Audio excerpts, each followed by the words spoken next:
All right, welcome to our board meeting tonight. This is our Monday, April 27th, regularly scheduled board meeting. And we are again virtual, and we will try to do the best we can as we did last month I'm a little more versed in this, but it's just so much easier in person, but we're gonna do it this way and it will go well. So I just want to begin, oh, some other people waiting here. Actually, I need to begin with finding my board members and unmuting them so they can take part in the meeting.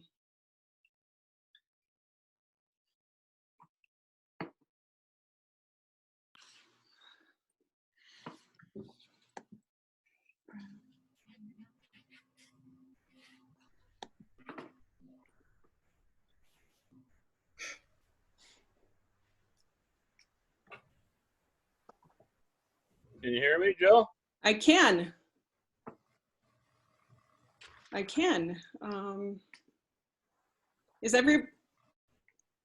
Is Sandy on? Do we know? Yeah, she's there. Okay. Can you hear me? Okay. I don't have your name. That's why I'm looking. Oh, did I not put it on there? Yeah. Okay. I got to unmute Jeff here. And he was unmuted.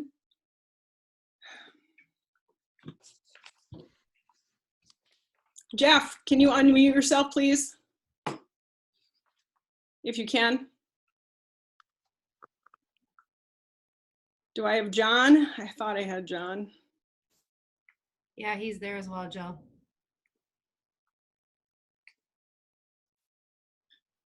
Okay. And then we need Dale here quick.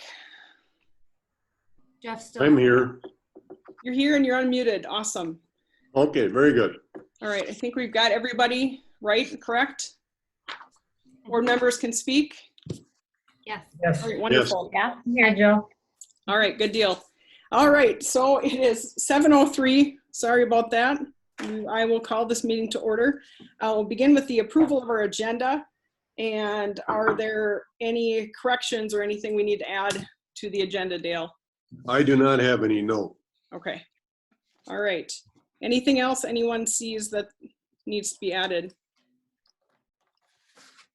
All right, with nothing, hearing nothing, I would like to, like a motion to admit, or to admit. I'm admitting people. Make a motion to approve the agenda.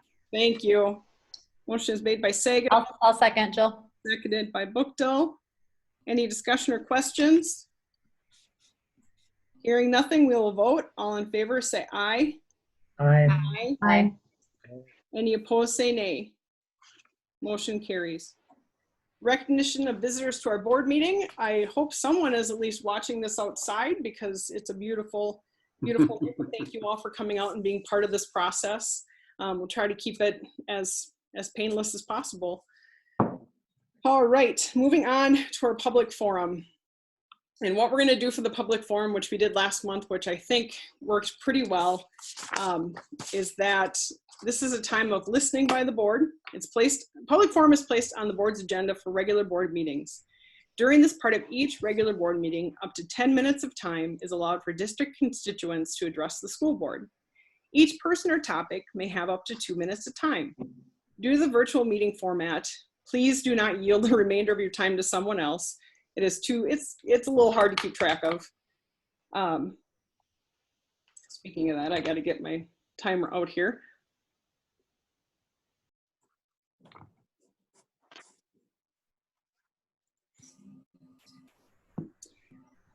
All right.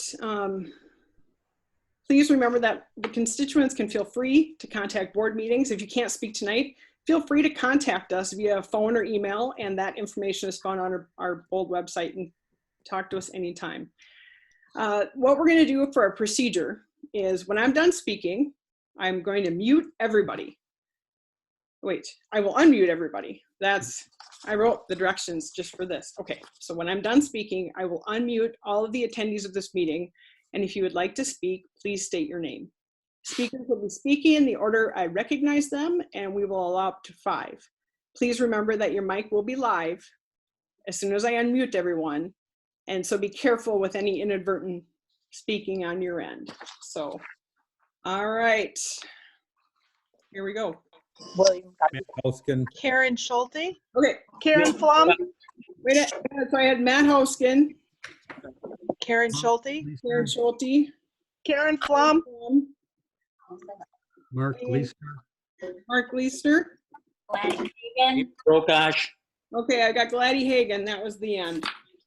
So, all right, thank you.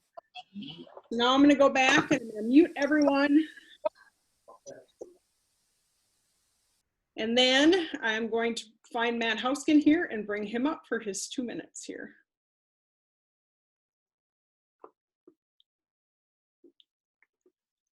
All right, Matt. I would just like to say it's been one of those things during these last 2 months, like during any crisis situation, the cream always rises to the top. And I just like to express my gratitude and my thankfulness just for the quality of teaching our two boys have received. I'm Matt Hoskin. I have two boys. Leif is a junior and Bjorn is in 7th grade. And the way the teachers have accommodated to this time has been absolutely incredible, and I've been very impressed. It's one of those things I get to kind of go to school with my kids. I happen to overhear what's going on in the classroom, things like that, and I've been impressed. From Brian Kingery talking about viruses, I probably should have listened more when I was in high school, but I didn't have a teacher quite as good as Brian Kingery. Same thing with Darren Sagatol. I probably would have been a math major, but I didn't have a teacher like Darren Sagatol. So great teaching. But the one I'd really like to give a huge shout out to, and that just throughout the year with the quality of her teaching, is Katie Ball. She's teaching AP US History. It's a college level class. And as a college history major, we kind of laugh at high school history because it's just mainly rote memorization. But Katie is really making them critically think through issues. And I've seen Leif grow. It's so good to have a good historical argument with Leif, with critical thinking. And I attribute that to good teaching by Katie and all the teachers. But throughout school, we don't say that enough to the teachers, but we really, truly have an outstanding faculty at Bold. And I think that needs to be lifted up. And I am so thankful for them, especially during this time. So elementary, high school, you guys are amazing. Thank you. Thank you.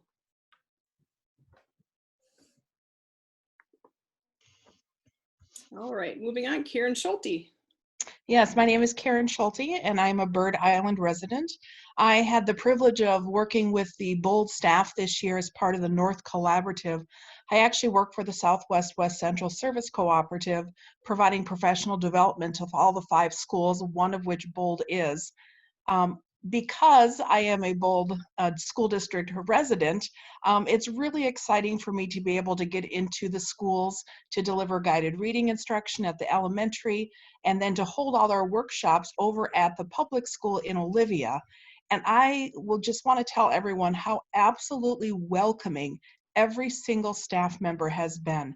It is custodians, it is paraprofessionals, it is the secretary and office staff, Jim Menton, Dale Bransoy, Brett Benson. Everyone is just wonderful about welcoming us into the school. They held the Common In service in January where we had all 5 school staff there. The teachers were so generous in opening up their classrooms. We had some of the staff members there helping with the technology. And it's just so impressive to me. Pardon me, I have a tractor going by. So impressive to me how kind everyone is and just absolutely so helpful. And, you know, it really makes me proud because, again, I am a Bold resident, so it is my district. And I'm supposed to be there as a co-op person, but quite honestly, it just makes you just burst with pride at how wonderful they all are. And the staff or the school members, or excuse me, the teachers who have come to the workshops are absolutely wonderful about sharing their resources, their lesson plans, their expertise. Joan Solom, I just want to give a shout out to her for her engaging activities and videos for the elementary school students. You can tell that there's such a rapport there with her students and her. As well as I'm going to give another shout out to Katie Ball, just like Matt did. She presented at our Common In service, and she has always made history engaging, so much so that my son, who graduated from Bold, is now in college to become a history teacher. So I Okay. thank everyone, both at Bold Yep, and St. Mary's staff. Thank you, Thank Karen. you. All right. Thank you so much. I'm going to cut you off if it gets to be 10 minutes. Wow, 2 minutes. So just to make sure that everybody gets their fair share of time. So Karen Flum, you are up next.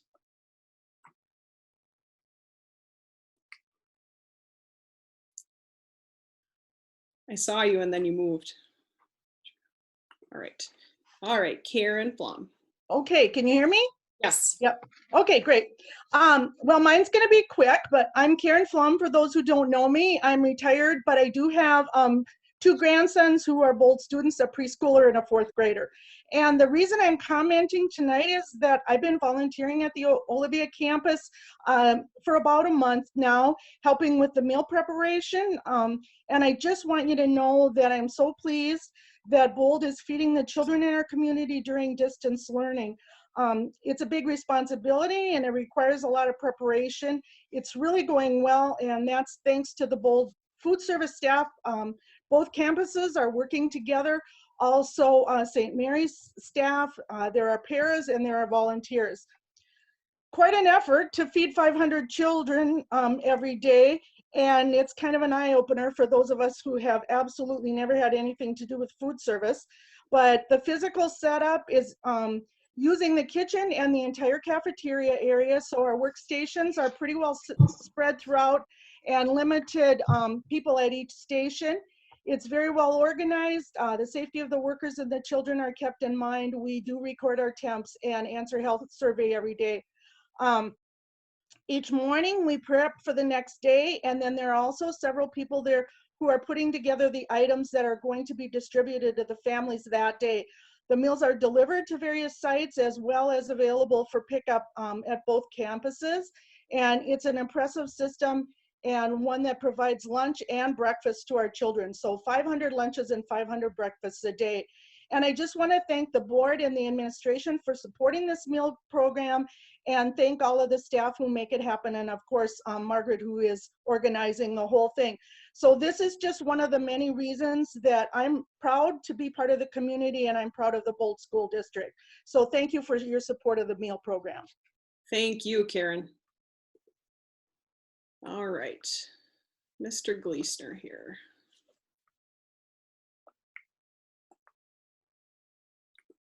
All right, Mr. Gleesner, your time starts now. Thank you for this public forum time, and a thank you to the administration and teachers for their hard work on student distance learning, as a number of you have mentioned. I would like to address the mold issue at the Bird Island Elementary School. At your last meeting, I asked the question, what is the plan to determine the exact nature of the moisture problem and to remediate the mold issue? A lot of experts have gone through the building, and I'm guessing Dale may have more to mention in tonight's meeting. It is obvious that moisture is getting into the 3-story structure, creating the mold problem on the 3rd floor and possibly the 2nd and 1st floors. With the roof having been fixed, the solution is no mystery. 1, seal the outside brick envelope with tuck pointing steel or stucco. 2, remove the interior wall coverings to the block wall and remove any single pane windows causing condensation. 3, dry out the interior of moisture and remediate the mold. And 4, rebuild the interior wall coverings. Anyone you talk to says this did not happen overnight. Good stewardship of a building in its care would indicate that the school board would proceed and remediate the mold in the elementary school. At the Facilities Committee meeting on April 16th, ICS Ryan Hoffman indicated this could be done by next summer in time for the 2021 school year. The elementary school building is a school and community asset. In these uncertain financial times, it is likely Bold may need the building for student use for a number of years yet. Once it is no longer needed for student education, it can revert to a community asset for business or other community use.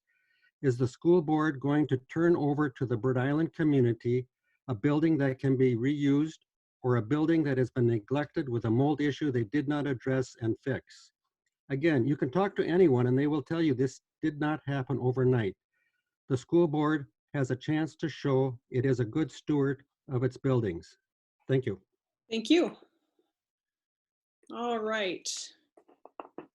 Gladdy, I see you're under. All right. Am I on? You are, and your time starts now. First, allow me to clarify that I am not against a new school. There just seems to be an endless number of questionable decisions being made, and it isn't clear who is making the decisions or what legitimate process is being taken. Didn't we spend $600,000 for a new boiler system at the Bird Island campus in 2012? And did we commit spending $1.25 million over a 5-year period for maintaining all the roofs? Maybe staying with Eng & Associates from Wilmer would have been a better decision. The information from ICS seems scattered and unorganized, almost like they are trying to do what they are told and not so much what is best for the district. Allowing the Bird Island campus to deteriorate after all those dollars have been spent seems irresponsible. You don't even have any answers as to where the students will be housed. The facilities and administrative committees did not agree on housing for the students. What exactly does temporarily close a Bird Island building mean? What is the plan? Common sense would say it's time to step back and reevaluate. There are way too many unanswered questions. The biggest question of all, is this the time to be planning a new building project with the uncertain economy? Agriculture has taken a serious hit in recent years. Is a new school financially feasible when a huge portion of our district is agriculture? Please bite the bullet, swallow your pride. With a logical and completely processed plan, let's secure Bold's history of being a successful educational entity. Yes, that might mean working with neighboring districts to provide a totally awesome educational facility and a really sound future for our deserving students. Thank you. Thank you. All right. Thank you all for speaking in the public forum. That's very important to our district to hear what our constituents are thinking. So we are going to move on now to our consent items, and if it would help me out if our board members could unmute themselves, if you could.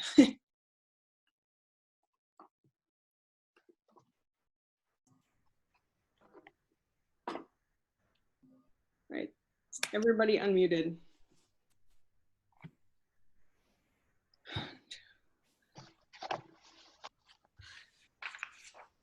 Jeff, where's Jeff? Jeff, can you hear me? There, how's that? All right, good deal. Okay, so we have all of our board members back. So, all right, our consent items. Only one motion is needed to approve all consent items. Any item that is requested to be removed from the consent item by a school board member will be discussed and acted on for independent consideration immediately following approval of the consent agenda. So our consent items this month are approving the bills for payment and approving the minutes from the March 30th, 2020 regular meeting. So moved, Boleen. Motion is made by Boleen, Second, Sagatol. seconded by Sagatol. Any questions or discussion on any of the items? All right, hearing nothing, we will vote. All in favor say aye. Aye. Aye. Any opposed say nay. Motion carries. All right, number 6, personnel.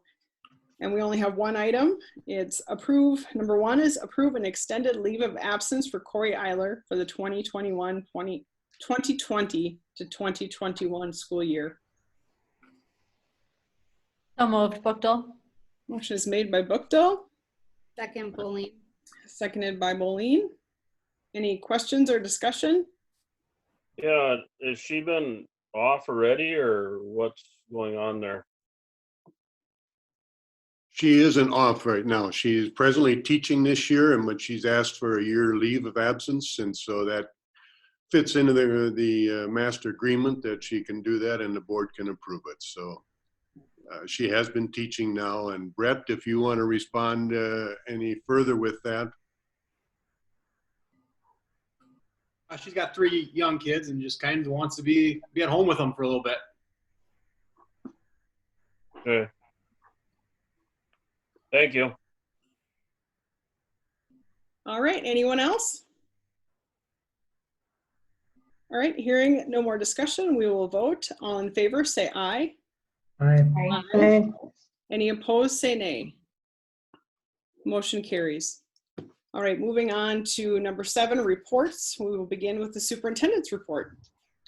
Okay, I'll give you a little bit update with the legislature, which everybody knows what their main topic is, what they're dealing with right now with the COVID-19. So that's where the real focus has been. And as far as public education, we're dealing with a lot of funding issues there. And one big one that they did approve here was the Department of Education is proposing to allow title dollars, expanding the title dollars. And so that'll be a big improvement for us. We've got well over 100,000 right now we utilize as far as with title dollars. And so that'll be distributed with the 50 to 60% of that will be going out to the districts that have present title dollars. So that'll be a big boost for our program and can be spent on kind of a wide range of things. And so the real purpose is to help with the achievement gap, and so that will work with as need be. So, but that was a big item that was approved, and so that's great. Another area is our requirements, our testing assessments and things that as part of the federal program. And for this spring now, those tests have been eliminated. We do not have to follow through with those, which is good because right now is we would be taking those tests, and the validity of those tests with the position or condition we're dealing with right now would be quite invalid. So that's that's another thing. So, but we're also supportive of the child care and the nutrition programs, and quite a bit of that comes out of the federal dollars as well as state. And so I just want to relinquish that both of those areas we get those dollars, and so we've got a tremendous right now a food service program and a child care program. But our food service, I want to note, is that Margaret Fleming is ahead of it, and she's one of the speakers gave credit to her already, but she has today served 1,031 lunches and breakfasts. Wow, and for our staff to put together, and she's doing that with her staff, plus she's got a couple, 3 volunteers that come and help out every day, which is really appreciated. And so I think the 1st of May is going to be a day to recognize the food service personnel. So we'll trying to think of something where we could pay them back for the service that they're doing right now. But up to this date now, in 23 days, she has served 25,826 lunches and breakfasts. 25,826. Think of her staff bagging every one of those every single day, and then the delivery of them. And we do have Joe with our transportation is providing vans and drivers, and so that's been a real positive for us too. But you think of that number of meals going out to needy families, and she has shared story after story of families, how appreciative they are. And so my hat goes off to Margaret and her crew, and I can't say enough positives about her and her program. And she took this challenge on, and she's working night and day to keep it going and ordering food and all that, and what a challenge. And this will continue now to the end of the school year. So, and then after that, I don't know what's going to happen. It's kind of the unknown right now.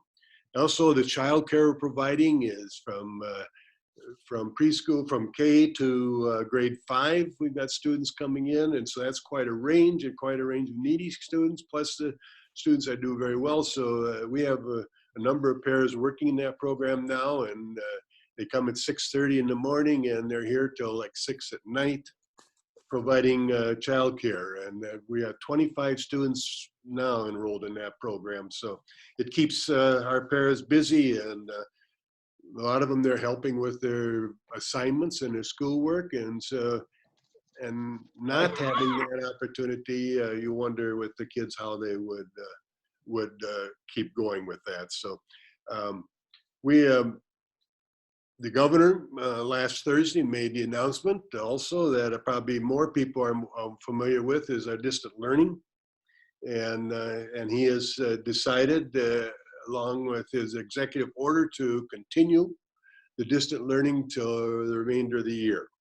And the commissioner was on a teleconference at an hour prior, at noon, and the governor announced it too, but she wanted to talk with the superintendents prior to that and emphasize that she's aware of this. She was involved with this plan. And what I've seen, what they have done at the State Department is unbelievable right now. And I think they must have a tremendous staff up there that's really putting time in and providing resources for our teachers in this distant learning. This is an area we've never been involved before. And there's a lot of success stories, like we heard some tonight, and a couple, 3 that addressed how appreciative they are of the teachers, what they're putting out. And so that's great to hear. And so we gave out a survey here last week, the principals did, and in looking at that survey, 33% of the families reported, filled out the survey, and we ranked them 1 through 5, and 132 out of 113 students were rated the program 1 and 2s. And so that is good. And district-wide, 182 out of 213 is average or better. So that's a real positive response back. And so we'll continue working with that. And what the commissioner, or what the governor did, was allow now, we've been in this for somewhat over a month, and now allowing the teachers to have Friday and Monday to prepare for the remainder of the school year. And so I'm hoping that they'll get together with their colleagues and talk about the successes and talk about the areas we need to improve in. And the commissioner was very, very concerned about the social and mental development of our students right now, and wanted and is producing different resources going to be available for the teachers now through the State Department. But meeting the needs of the individual students, she really shared a major emphasis on that. And so I've talked with the principals this morning in our meeting and mentioned that, and we're looking at the 1st and the 4th as being an opportunity for teachers to get together and evaluate, and so we can move forward and continue having success. And so when a person thinks of, if you've had children and have raised children, you know that, and you're working, and it's not an easy job. And so if we can help out, we want to, the best we can. And doing it distant learning is a whole new game for us. So parents, I suggest if you have concerns, don't hesitate to call the teacher that your child has, and the sooner the better. And so we'll keep working with that. And I think we've got a staff that's very hardworking staff. They care about kids, and that's what we're all about. And so we need to keep emphasizing that and working with that. So I'm proud of them, but I am also concerned about families where they're struggling, and what can we do as a school district? And then the commissioner is also saying, what can we do as a community to support these group of parents who are working and have 2 or 3 or 4 children at home?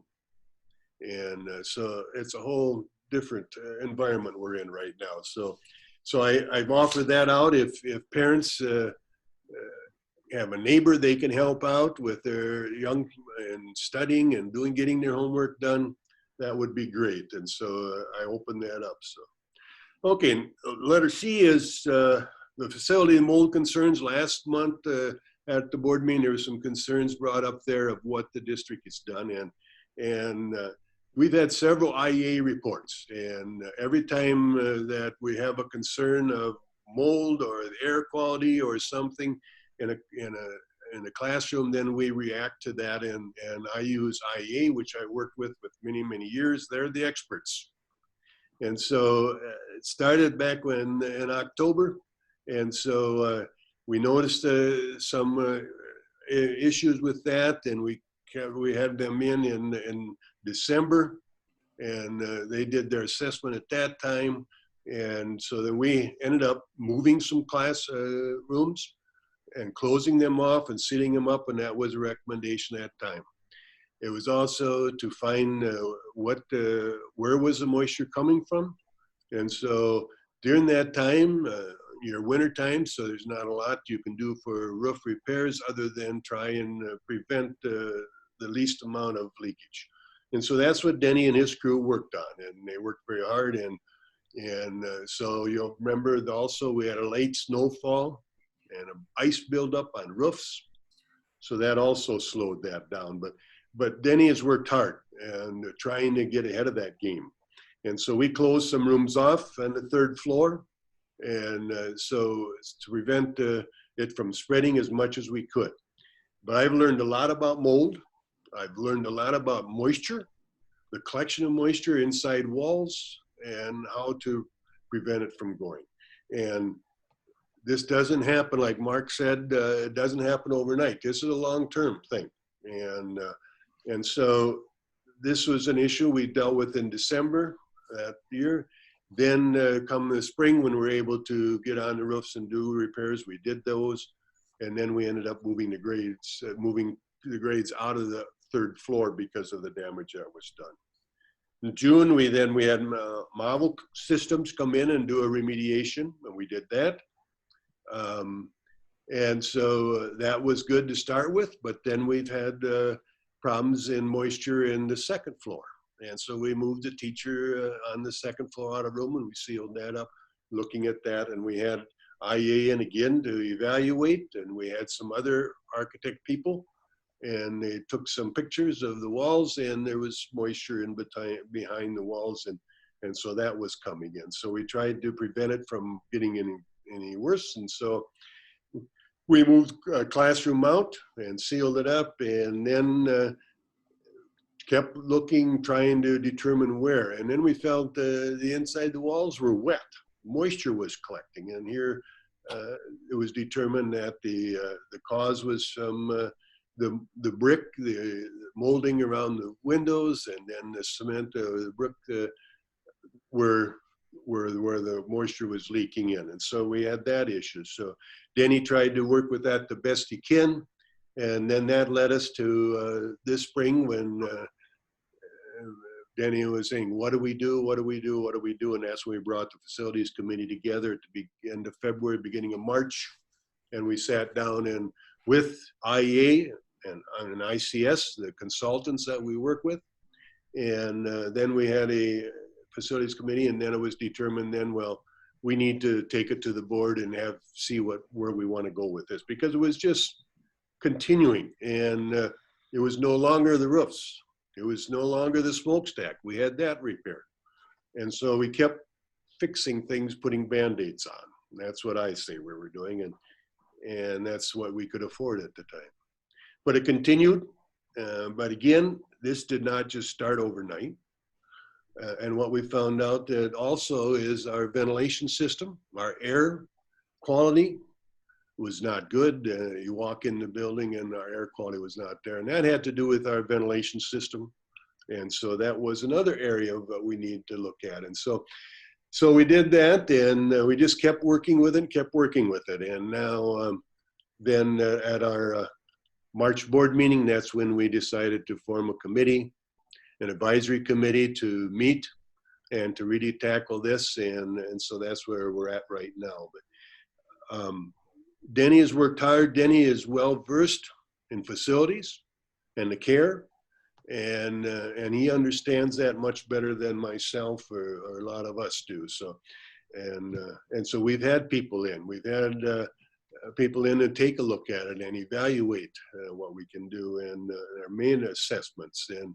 And ICS has started out last year with an assessment of the two buildings, and so that's not new to us, but we've been trying to correct it. So just to bring you up to where we are right now, and Danny has been doing a lot of work behind the scenes on all that. So then another question that was brought out, a survey. And yes, we had a survey.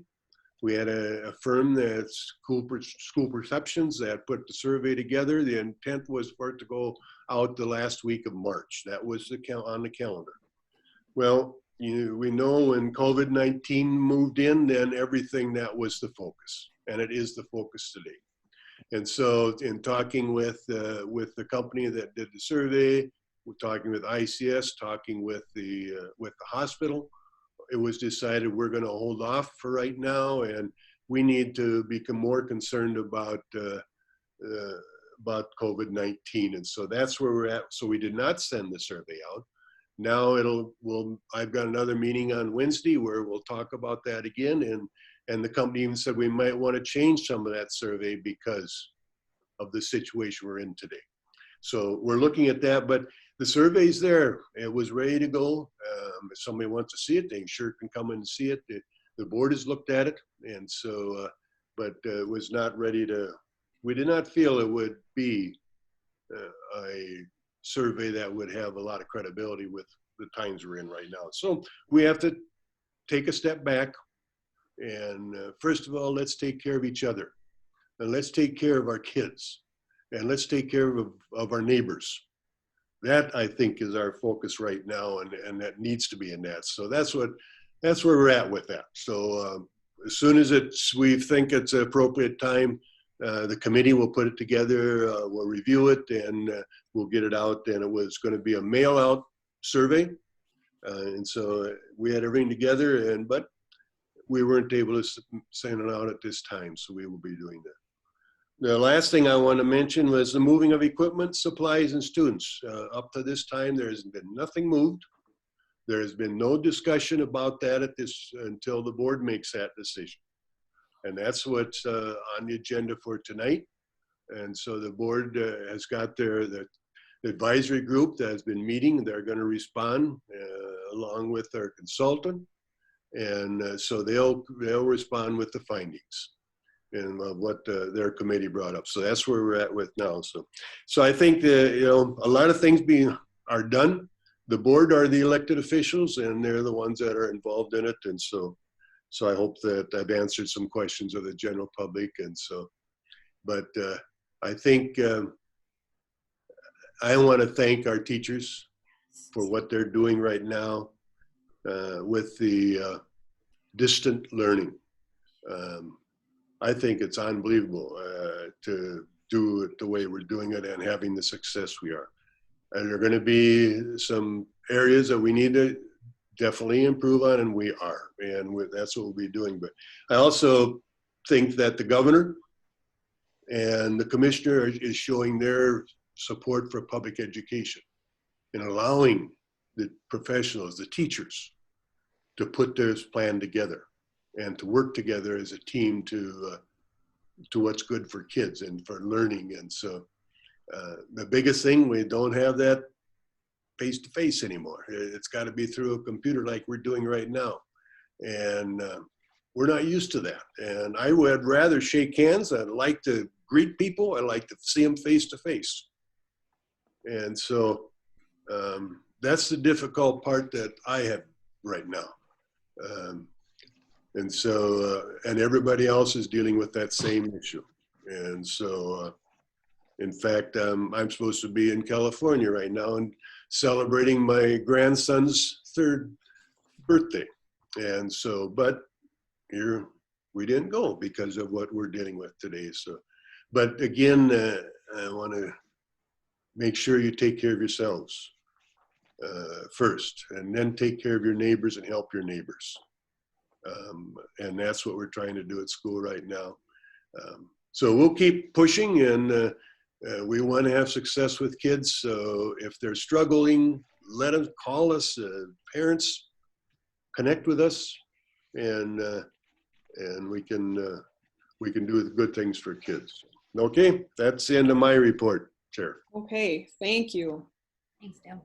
Any questions for Mr. Bransoy? No, I just want to piggyback on, I've snuck in once in a while and listened to my kids and the teachers, and I do have to add that it's been refreshing. Today I got to listen to Darren while I went outside and took a little break, and Darren was out there he was on with Jenna, and it was refreshing because he was like, he was teaching. It was like, this has got to be a challenge. So it's been kind of fun to hear the different ways about how they're going about it. So I do want to thank them. Good point. Thank you. I'd like to thank Margaret and her staff for everything they've been doing at the kitchen area there with those kids and making sure they get meals. That's amazing. Mm-hmm. And all these teachers, this is not just new to the kids, and the teachers and everybody that have gone over and above for the kids, helping the kids with the extra time, and the parents even, because I know I've talked to a couple of parents and they're like, I felt like I had to go back to math and English again because I don't understand this stuff. So I mean, it's been fun to listen in the community as some of the teachers and the parents both. I mean, I talked to a teacher at the grocery store the other day, and she's like, oh, it's okay, but I just want my students in the room. And I get that. It's easier to deal with them when they're there. And even all of us being like this, like Dale said, you just want to shake hands and see people. I know I got sent home from work to work at home now. And when the boss comes and brings paperwork, I start talking. He starts walking backwards. I'm like, don't go. Because you want that people contact. So I got to give kudos to every one of them. They're doing a good job. Thank you. Anyone else? And Sandy had given me a text the other day. I was wondering, what can we do for these, like the food service personnel? They're working so hard, and so I don't know if somebody's got some neat idea or something that we can say thank you to these paras and their kitchen help. I think, wow, I can't believe it. They're just bubbly, and they just come in and do their job. And so if anybody has any ideas, let us know. All right, thank you. Moving on to the elementary principals report. It is included in your packet, but if Mr. Benson has anything to add, or if anyone has any questions for him, this is the time. I got one thing to add. First off, I mean, we can't say enough thanks to all the staff. I mean, we put them in different situations, and we've come out as good as we can ask. They've done a great job. One thing that we are going to do May 1st, which is Friday, is we're going to do, I'm sure you've seen it online or wherever, but we're going to do a drive-by or a parade as a district through the 3 communities just to support our families and our students. We will get the routes we're going to go out hopefully tomorrow so that everybody can be out, and we can kind of say hi to our kids again and hi to our families and thank them for all the hard work they are doing for us. So hopefully that's done tomorrow, and we can get that out to everybody. That'll be awesome. Thank you. Anyone have any questions for Mr. Benson? Mr. Benson? Yep. No, Mr.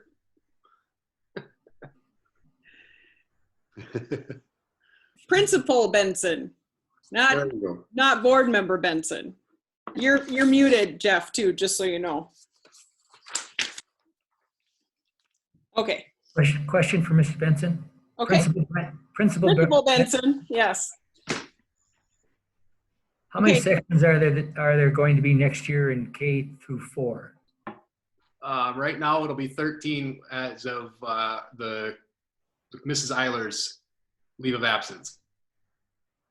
13. So it's There's what grade is the odd number out then? What grade will have 3? Yes, Third grade. third grade. And everybody else will have 2. Yep. Okay. Thank you. All right, anybody else have any questions for Mr. Benson, Principal Benson? All right, hearing no other questions, we'll move on to Principal Menton for the high school principal's report. If there's anything he'd like to add, or if you have any questions for him. Principal Menton, do you have anything to add? He's muted. No, he can unmute himself though. There we go. There you go. Sorry about that. That's all right. Yeah, I have 3 things I want to add. Today I met with our class president, student body president, and Heidi Gross, and we discussed what we want to do for graduation. And I think we're pretty much on a consensus that we'd like to do a graduation parade, and where we'll actually have the cars line up. They'll drive through. They'll be able to get their sanitized diploma, and there'll be an opportunity for a picture. And then we'd like to do a parade route through Olivia to Bird Island and up to Lake Lillian. So that's our plan. We were real. Everybody was real determined to keep that on May 29th. That was Anthony Maher said he really wants to see this stay on May 29th, and I couldn't agree more. I think the more we can do to keep things as normal as we can, the better off we are. The one question I would have to the board is typically on a graduation, you'd all be sitting on stage looking important. We've got 2 of you who have children and probably are going to be riding in the car with their children. Is there a board member that would be, and you don't have to tell me now, you can email me if you like, but if there's a board member that would like to help be there when we hand out diplomas, you certainly can. It's different enough that if we don't do that, I don't think that's a big deal, but if somebody feels strongly about coming and helping out with that, or anybody that does, just email me and let me know. As far as the senior awards, this is thing 2.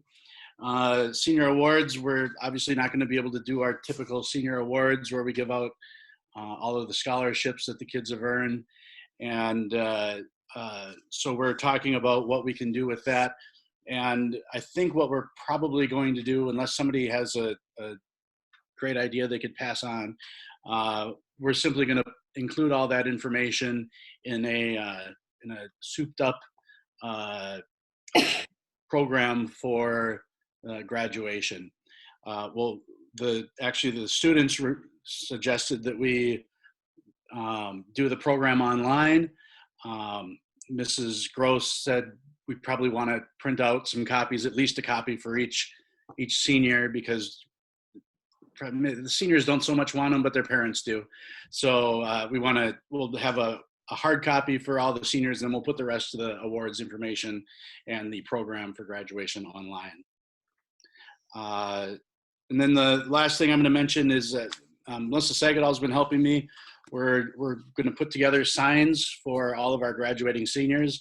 She sent me a picture of the Montevideo principal hammering in signs in their seniors' yards, and I cannot be outdone by Scott Hickey up in Montevideo. So we're going to do the same. Melissa brought in a bunch of the stakes. They're like campaign signs, so they go on the metal stakes, and then we're going to order 57 signs, one for each of our seniors. I'm planning on paying for that. If anybody wants to help me out, you're more than welcome to. The cost is about $8 a sign, so that's approximately $456. I'm happy to do it, but like I say, if somebody wants to help chip in, I'm not going to turn them down. That was 3. Does anybody have any questions for me? Going off on that, did you see that someone had on Facebook, like, and we could maybe throw this out to the senior parents, which I thought was super cool. Like, if we're going to put a sign in their yard, they could have their door decorated, like, you know, because you're not able to use decorations, and maybe some will, but even their decorations, like they had jerseys, or they had, like, if they were into drama, they had just their door decorated with drama. That was kind of cool. Yeah, I'll mention that to the kids. Yeah. And I guess I forgot to mention then we're going to look at doing a pre-recorded graduation ceremony, and the student speakers will come in. They'll put on their cap and gown. They'll pre-record the graduation speech. I'll say something. I bet Mr. Brandsoy would be willing to do that as well, and then we'll just put that all together so that the seniors have that. I like. So I guess that's 4 things. Questions? I like it. Good job. Yes, thank you. Thank you. This has been causing me to lose a lot of sleep. Just this "what about graduation" question. It's such a huge deal. Early on, I kept saying that no matter what, we're going to do a graduation ceremony. But I just think that this has gotten so much bigger than I ever thought it would be. So I really didn't expect any of this to happen up until about 3 days before it did. So yeah, we'll see. But this will have to take the place of that. Thank you, Jim. Thank you. Thank you. Thanks, Jim. All right, moving on to our activities report, also included in our packet. And if Mr. Flan has anything he'd like to add. Just a couple of things. The spring sports update, which was the first one on there. I think most people are aware that end of last week, the State High School League opted to cancel the spring sports season. There's about 15 states, less than that are still waiting. Everybody else has canceled. Nobody has played any spring sports nationwide yet, to my knowledge. So Minnesota has held out longer than most, but ultimately had to make that decision. Somewhat aligned with the banners that Mr. Menton and Melissa have been working on for seniors. I'm working on doing some banners for our senior athletes who are missing their senior season. And I talked to Jeremy Frank at Hometown Bank about using their area that they do the winter display on at the corner of 212 and 71 there to put some of those up. I know some of the baseball parents were looking at doing some of their own and putting them up at the baseball field, just trying to soften the blow there, because this has been a really difficult thing for a lot of kids and a lot of families. And not just the ones that, you know, the 2 teams that were coming off their state championships. It's every kid that's missing opportunities, especially the ones missing those last opportunities. So our community ed program, just some updates on that. We don't know yet what we're doing with summer rec. We are going to try like heck to have something, anything, whatever we can have.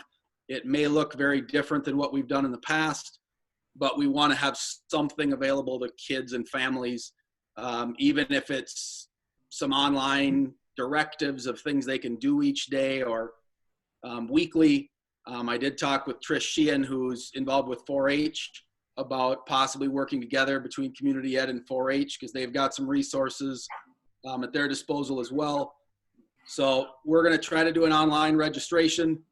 We'll probably have people register but not pay right away if we don't know the status yet. If we haven't heard anything about what June is going to be, we can do registrations pretty easily. And then if we've got the ability, we can collect payments, you know, right as the program's getting started or the week before. So that's the tentative plan, trying to hold out for that as long as possible. I'm not terribly optimistic that we'll be able to do a lot getting together in June, but we want to leave the option open, because I know as a parent of a 4th grader, a 6th grader, and a 7th grader, getting them out of the house, anything would help. So they're thick with cabin fever right now. And if it's all summer, it's going to get worse. So we're trying to figure out what we can do to help kids and families. And the last thing is I just want to thank the paras that have been working in the childcare. We've got about 6 or 7 that are down there day in and day out, 8 hours a day, 7 hours a day, and a few others that step in to help us cover lunch breaks and some of those things. Certainly not what they signed up for, but I think we have 32 kids registered right now. On a given day, we have about 25 down there. Kitchen staff is doing hot lunches for those kids, which is nice. They're working on their schoolwork the same way they would be if they were home. Our paras are each assigned to one grade level, basically, to try to help with that as best they can. And our Title I people at the elementary have stepped up to give us a little extra help on some of the grades that have a lot of kids, but they've done a really good job of communicating with me, letting me know what they need, and we've been able to have that be successful to this point with some ups and downs, but more ups, certainly. So that's all I got, unless there's questions. Any questions for Mr. Flan? Jill, can you hear me? Yep. Okay. Derek, I got a question for you. How have you found that as being a very successful program, that daycare? Yeah, I think given the circumstances, there's some families that really, really need it right now. There's some that I think could get by without it, but they're taking advantage of it because it's a little easier for them. But there's some that would be in a real bad way without it. So I think it was a good thing that the governor put out there. And like I said, the ladies down there are doing a great job. And I called them ladies a few times, and we do have one gentleman down there as well. So the ladies and gentlemen that are down there are doing a great job. And that is what age group? We've got the directive from the governor was school enrolled or 12 and under. So we've taken anybody who's in our preschool program or kids that are K through 12 years old. I think our biggest group is 4th grade. We've got about 6 or 7 of them, 8 of them in 4th grade. We've got a couple of groups that are 1 or 2. We do have 3 or 4 kids from St. Mary's down there as well. That was a question right away, and we opened it up to them because we had space. So we're getting to the point where we're just about full. And that's something I've got to talk with our administrative team about what we're going to do. We're either going to have to start saying no to people, open up another room, put more paras down there. We're 32 on the list. We never have 32 there. You know, it's always a few gone on a given day, but 2 rooms with, at the start of the day, 2 or 3 pairs there at the end of the day, 2 or 3. And if we've got 25 kids, that starts to get tough. So if we keep adding, which we still are, we're going to have to make some decisions about how to handle that. Is there more paras that we can have down there or not? Well, they're all somewhere right now. Some of them are working, listening to the teachers' presentations and helping with kids that they would normally be helping with. Some of them are in the kitchen. And then, like, I think there's about 7 or 8 of them, something like that, down there in the childcare. So there's not a lot of extras that, aren't doing anything that we can just grab. Everybody's assigned to something right now. Okay. Could we get any volunteers or not? Well, that would be an option. Yeah, if we had to open up another room, we might have to try to see if we could get some help. Okay. Well, I'd like to thank them people for doing that down there. I think they get kind of left out of everything as far as the thanks and praise. It takes a lot to take care of those young people, and I'd like to thank them personally for doing that. All right. Thank you. Any other questions for Mr. Flan? All right, moving on to school board discussion. And I do have the summary of Mr. Branswei's evaluation from last month that we did in closed session after the meeting. So I'd like to read that now. So his evaluation summary, and 5 out of the 7 board members submitted their evaluations, and 4 out of the 5 cited reasons and examples as to why they chose the ranking they did for their evaluation of Mr. Bransoy of his 6 goals. That is the summary of the thoughts. So this is the summary of those thoughts and those reasons and examples. Mr. Bransoy is a good communicator, and he has a good rapport and trusting relationships with the administrative staff. The board is updated weekly on what is happening in the district and is further updated anytime there is something major that happens. He works together with committees and is always willing to answer questions and have conversations. He is always mindful of the budget and is in close contact with our business manager to make sure we are on track financially. Mr. Bransoy worked hard to get information out for the passage of the excess levy, and with a successful vote, ensured that our finances keep moving in a positive direction. He has good people skills, management skills, and experience with the issues schools face in facilities and finance that make him vital to the Bold District at this time. So that is the summary. Anyone else have anything they would like to add to school board discussion? Anything they'd like to discuss?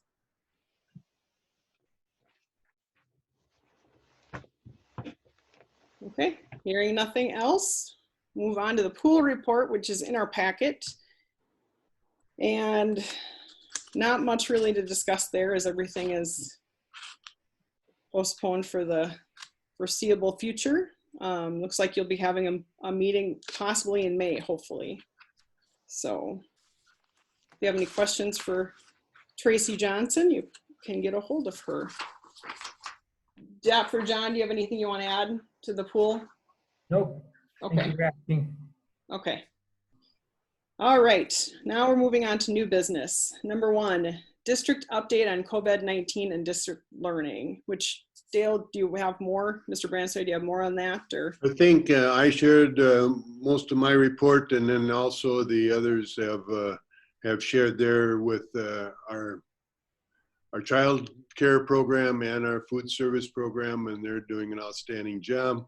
But I shared my concerns of the distant learning, and I think that's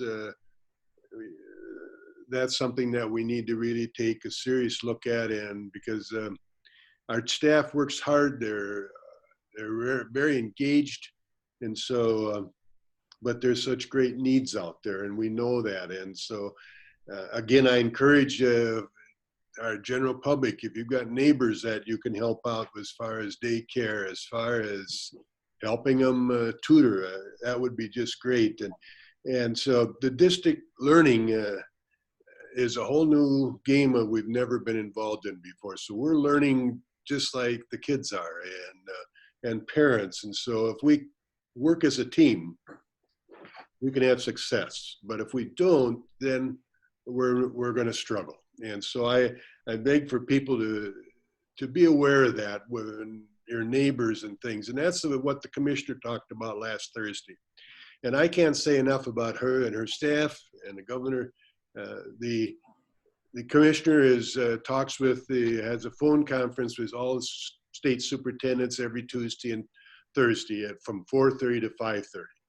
And from 4:30 to 5 is where the State Department shares things that they're looking at and what they're changing. And it goes all the way from funding to meeting to programs that the State Department is recommending to work with, and then how can we meet the individual needs of our students. And right now that's a big focus with the State Department. And if anybody wants to learn more about that, you could go on the State Department website, and there's a lot of information on there.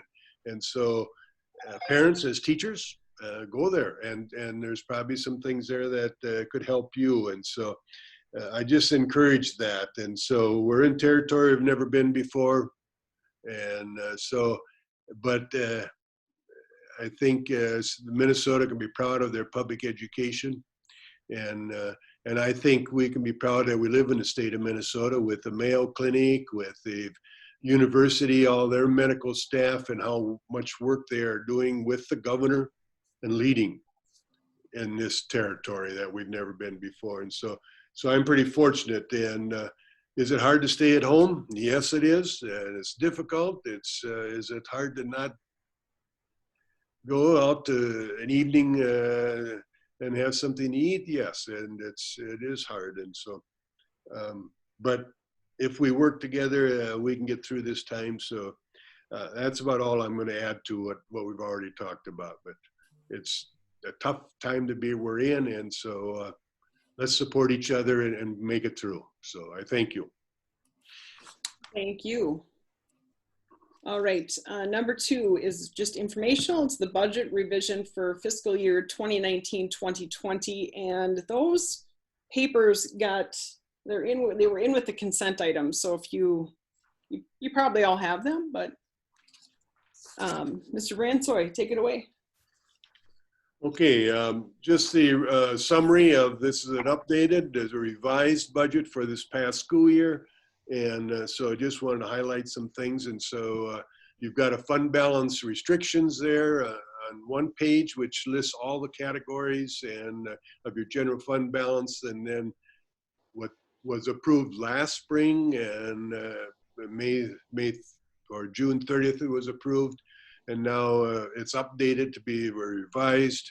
And so expenditures and revenue is there. And so take a look at that and see what your thoughts are. I just want to highlight a little bit about our general fund. We went into the year looking at, we probably have a little over 500,000 would be in deficit spending. That's the situation we were in. And so I'm glad to say that that's down to a little over 300,000. And so almost 200,000 we gained on it. And so that's a good sign. And part of that is with our ADMs, and we've got a higher level of students in 7 through 12, which they carry more weight and can create more funds, revenue coming in. And so our expenditures were about 50,000, a little over 50,000 of where we were estimating. So we'll keep working with that, but that's a big step forward. And so I think if we continue working and making this progress, we can get to get rid of that deficit. It's difficult to do, but we're going in the right direction. When I first came, it was over 700,000. And last year it was up to probably close to 1 million, but we reduced by 500,000, and we had a budget of 504,000 deficit. Now we're at 317. So that's a good sign. If you look at the food service, that's in a positive right now, and give that credit to Margaret and what she's producing in her food program, and the summer program is helping that budget, and we should pick up a large sum on that.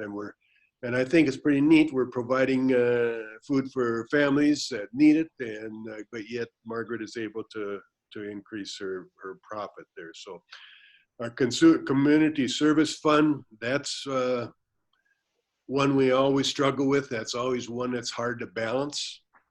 And so we're making some progress in it over the years, but we'll keep working at that. That's at about 94,000 now. And so that's part of our community ed program comes out of that. Our ECFE comes out of our school readiness. And so all of those funds are involved with community ed. And so that's a fun, I'd like to get back to a balanced, but still we're providing service. And so that if there's going to be a fund where you struggle with, that would probably be the one that would be more acceptable. Our debt service is listed, and then our pool fund is listed in there. And so that's kind of just a summary of where we're at. Now with this, right now, Lindsay is working on the proposed budget for next year. And hopefully at the May board meeting, we'll have a proposed budget for next school year, and we'll have that in there, and then we'll try and have a committee meeting and then get that ready for the June board meeting to approve for the next year. So, but we're going in the right direction, which is a good sign. And so the voters were kind enough to get that excess levy passed this last fall. So that will be coming in this next year. So that will also help And so we'll keep working with that budget. And like I said, I'm hoping to get it to be in a positive and not a deficit. And so that'll be our goal. So, any questions from anyone? I got a question, Dale. Have we heard anything from any of the staff about getting these contracts signed? Because we're like almost a year behind now. Because those should have somewhat been signed last year. And now we're getting into this year already. We're almost to the end of the year. And I haven't heard of anything that we've gotten signed. What Should we're we negotiating add it's a two-year contract. You're right. We're into that first year, almost to the end of it. Right. And so we were going to have a meeting in March here or early April. We had planned on it, but then this COVID came around and it stopped everything. And so the teachers are okay at this point. And I talked with a union rep of the paras last week. We had a phone conversation and she was wondering how we're going, and she's only working with one other district right now. And so she said it's been pretty slow with her also. So I said, well, I haven't heard anything from any of our employees. So I said, I think we're all kind of in the state of awe right now, not knowing, and we're just kind of trying to get things in a direction where we know where we're heading. And so that doesn't probably answer your question, Sandy, but yeah, we're sitting there, and but both parties are okay with it right now. And so I just don't want it to get too far behind, and then we got to play catch up again like we did. So yeah, yep. So we'll see. We got there just has not been any movement for the last 2 months. So okay. So we'll see. I'll keep you informed. So thanks, Sandy. All right. Thanks. All right, anything else on the budget? All right, moving on to new business number 3, which is approve moving the K-4 students to a location to be determined and temporarily close the Rhode Island Elementary School building for educational programs. And I believe Mr. Bransoy and Ryan Hoffman from ICS will be speaking to us first here. We've at our last board meeting, you remember, we organized a committee, which the facilities committee plus the administrative team to meet as an advisory group. And so, and we asked to have Ryan with ICS lead that. And so we've had 2 meetings now, and so now they're ready to come back with a report to the board. And so I asked Ryan, or the committee did, not just myself, but the committee asked for Ryan to prepare a report back to the board. You're the governing body, and so this is what he's prepared. And so he'll go through that, and you can ask questions when we go through it, and if he'll stop and answer if we can, and then come back to this motion when we're done with the discussion. So Ryan? All right, can you all hear me? I hope okay? Ryan's available. He's here. Okay. Can you hear me okay, or do I need to put on the headset? Okay. Yep. Jill, can you give me the ability to present? You know, I wish I could. I thought I had a setting changed, and I thought I could maybe make you the host, and I apparently can't do that either. Maybe Mr. Menton, do you have any ideas? I don't have a share screen. I have no idea. Is Neil still on? Neil, are you there? I think I told Neil to, let's see if I can. See it either. I wonder if you go into. Maybe I'm in settings. It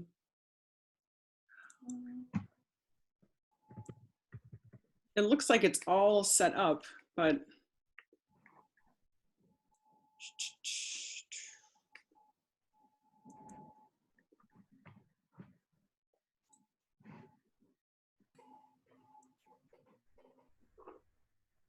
It still doesn't give me anything on the bottom.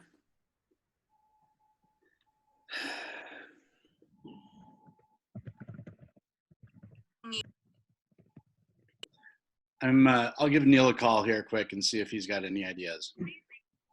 Jill, are you able to check your email right now? Am I? Yes. Yes.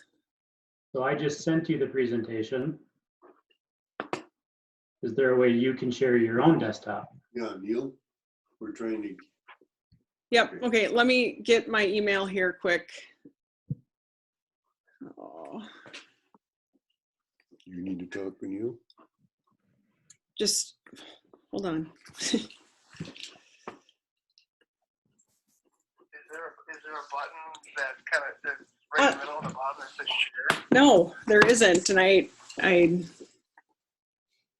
do think in Zoom, once you reach a certain level, it does not allow you to share. oh, okay. So here's the presentation. So let's see. I don't know how to get it to where I need it to be. Yeah, 'cause you can share with a participant, make the participant. I can't make him a host.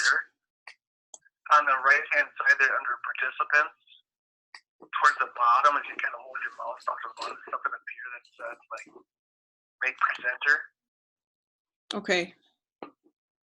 Where now? I'm sorry. Oh, here. I found it.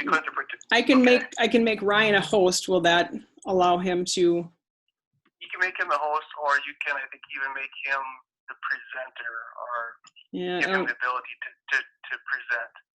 Okay. I don't. So either way. Okay. I'm gonna make it the host, Ryan. Perfect. And maybe that will. Hopefully that will work. Sorry about that, everybody. I thought I had a setting changed and it didn't seem to do what I thought it was gonna do. So. So it just told me I'm a host, but it's not letting me share my desktop.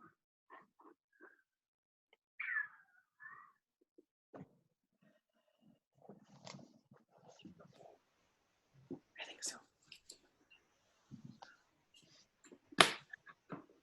Oh.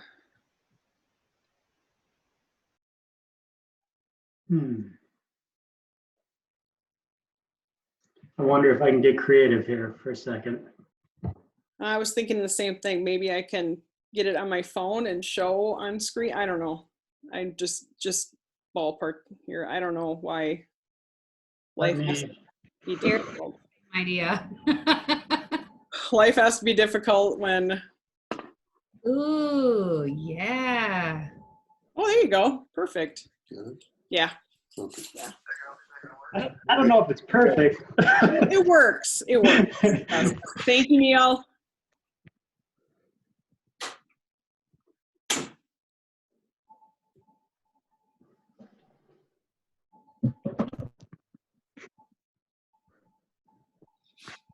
Let's see.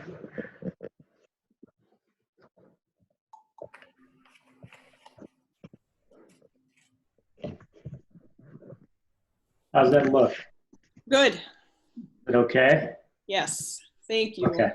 Yeah. Well, we'll see. We'll see what happens here. Okay. Just to give a little bit of background, yeah, the committee did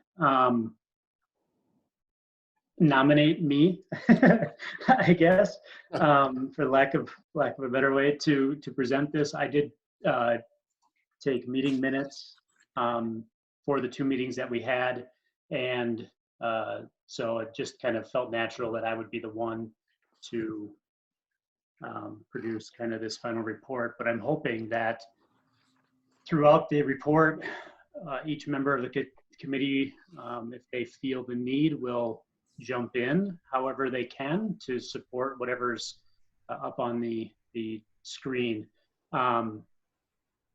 They've all had the chance to review it and look at it and make sure that they're okay with what's being presented. So it isn't my report, it's our report. I'm just happen to be the one who's talking about it right now.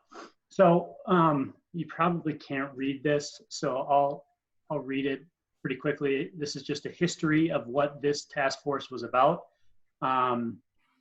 Over the past year, the administration, buildings and grounds department, and school board have dealt with various building related issues that have impacted learning environment at the Bird Island Elementary School. conditions of the building have reached a point that the health of the occupants is potentially in question, and a plan needed to be created for the building, short-term and long-term. At the March 30th school board meeting, there was action to have administration and the facility committee put together a plan. The committee, one of the first goals or first items we tackled was to determine what the goal of the committee was. And we determined that the goal of the committee was to determine the most appropriate, safe, and healthy environment for the students and staff of Bird Island Elementary School for the school year of 2020/2021, next school year. So that was the goal we were working with. Our process basically was that we met twice. That might not seem like a whole lot to people, but both meetings were probably, the first meeting was, I think, maybe close to 2 hours. The second meeting was maybe about an hour and a half. And we talked about a lot of different things. One thing that was kind of the biggest item to overcome or to maybe understand was, are we looking at repair work of Bird Island Elementary School, or are we looking at moving the students out? And it didn't take us long to understand that any sort of repair work that was going to be undertaken at Bird Island was going to involve a lot of time and a lot of money, and then a lot of time to actually implement whatever the repair work was.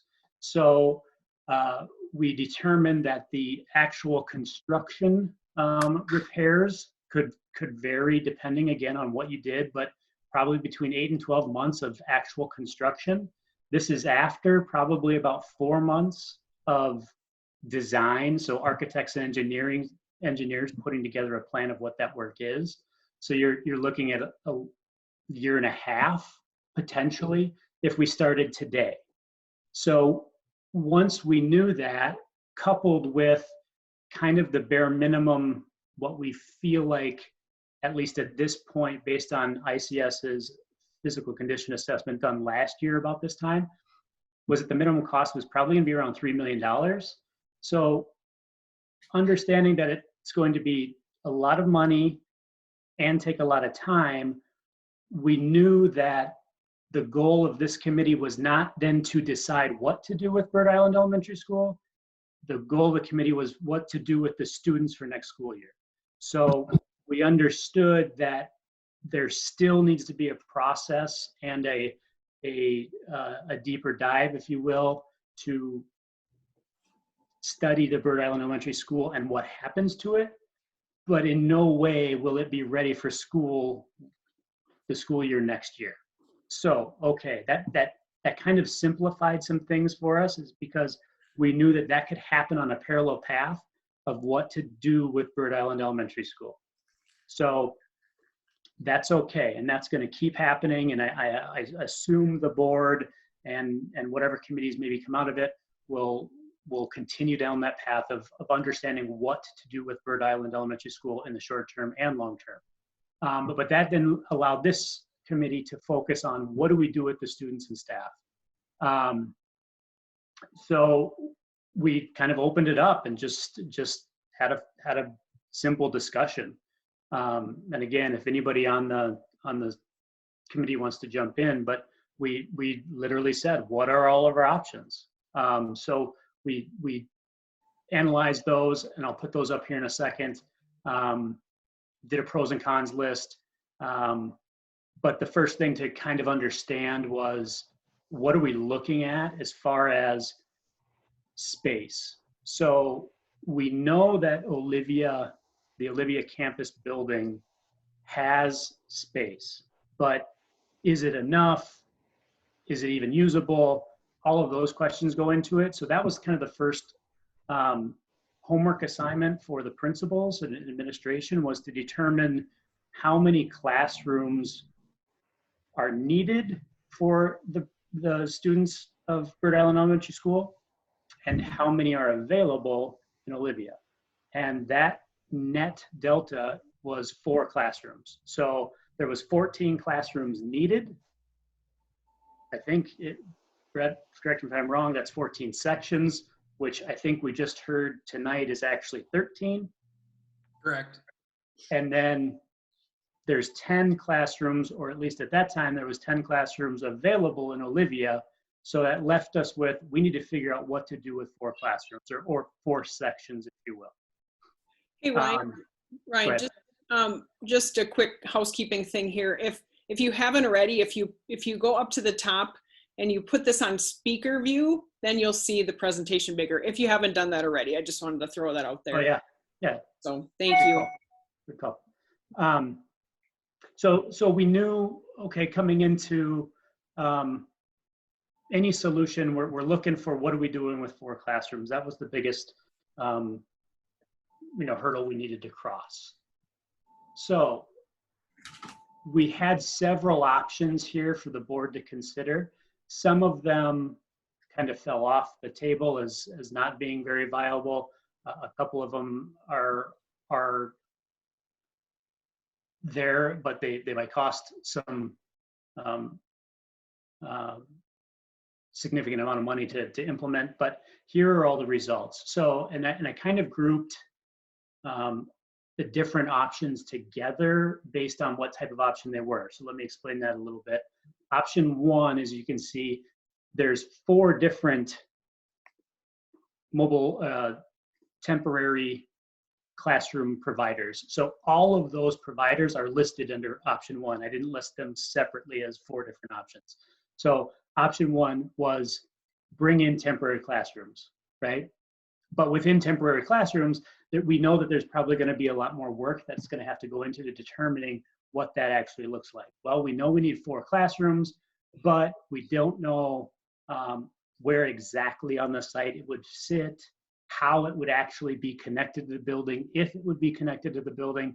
These are all questions that we talked about, but knew that we could figure out if the board chose to use a temporary classroom option. So we purposefully did not vet out every detail of every option because we knew that the board was going to need to provide us direction on which option to go down.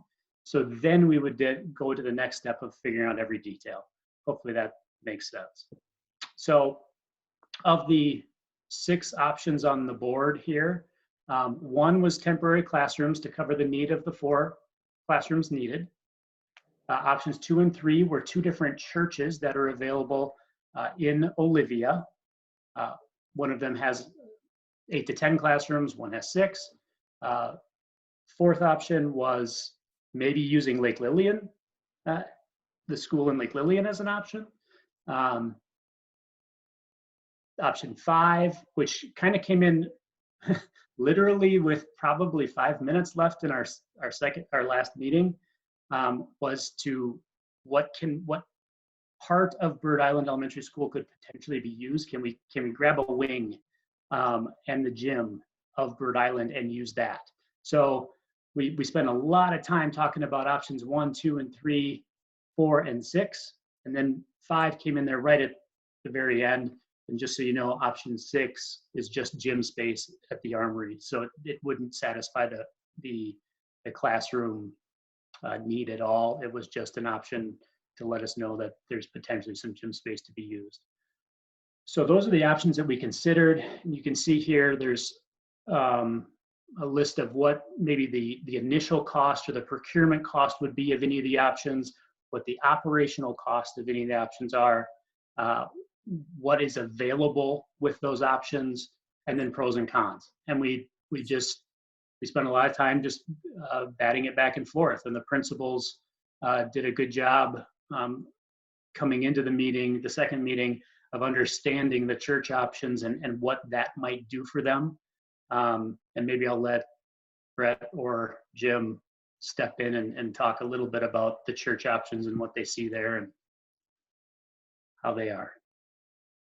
I can talk about them as in the elementary aspect of it. The churches would have the rooms available, but with that, with the elementary classrooms. They wouldn't have, or we'd be sharing or having our Phi Ed and music, our title, and our special education would have to go to the churches. So there'd be travel time. We'd also have food, where food would probably have to be made somewhere else and brought in. We'd have no gym. We'd have no playground. And we'd have a custodial staff that would have to be basically there. You know, the church classrooms are a little bit smaller, so we probably need some smaller kids in the classroom, and you all know what smaller kids can do, especially in the winter. And security issues, you know, having people check in and check out of school. Yeah. So knowing that with the church options, we then talked about bringing temporary classrooms in. And the obvious initial thought with those is there's a pretty significant upfront cost and ongoing cost to rent or lease those temporary units. So I have a couple there. I did reach out to 4 different companies. One of them didn't have any units available. 2 of them got back to me with actual pricing. One did not respond yet. But you can see there, the 2 companies, one was $20,000 a year per classroom, approximately $20,035, and the other one was $23,235 per year per classroom. Just for your information, that wasn't based on the majority of the leased cost. That the majority of those costs were the setup and tear down. So getting the units there, putting them in place, and then at the end of the lease term, breaking them down and taking them off. That's the majority of the cost of those. The average lease rate per month was pretty insignificant, maybe even less than $1,000 a month. So operational costs, again, I don't think that's big point of contention right here, because anywhere you're going, you're spending money to have electricity and water and things like that, if it's outside of the Olivia building itself. So that's okay. The rooms available, again, you could get 4 classrooms that would fit the need of any instruction that you'd want to do. We did tend to lean towards thinking that it would be a high school grade level that would be out in the portables, because English or math don't need necessarily, you know, a lot of amenities in their rooms. So it's not like kindergarteners that need a restroom or science labs that need sinks and drains and all that. So we tried to keep it thinking it was as simple as possible, and high schoolers can navigate moving in and out of the building much better than you know, the youngins. So the pros to that, similar to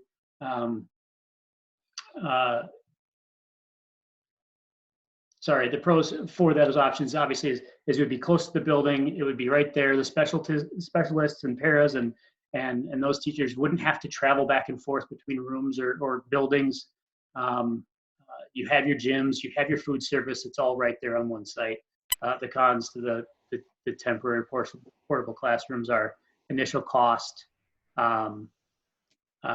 Gym space as a total, we'll have to look at, because now we're adding so many kids to the Olivia site.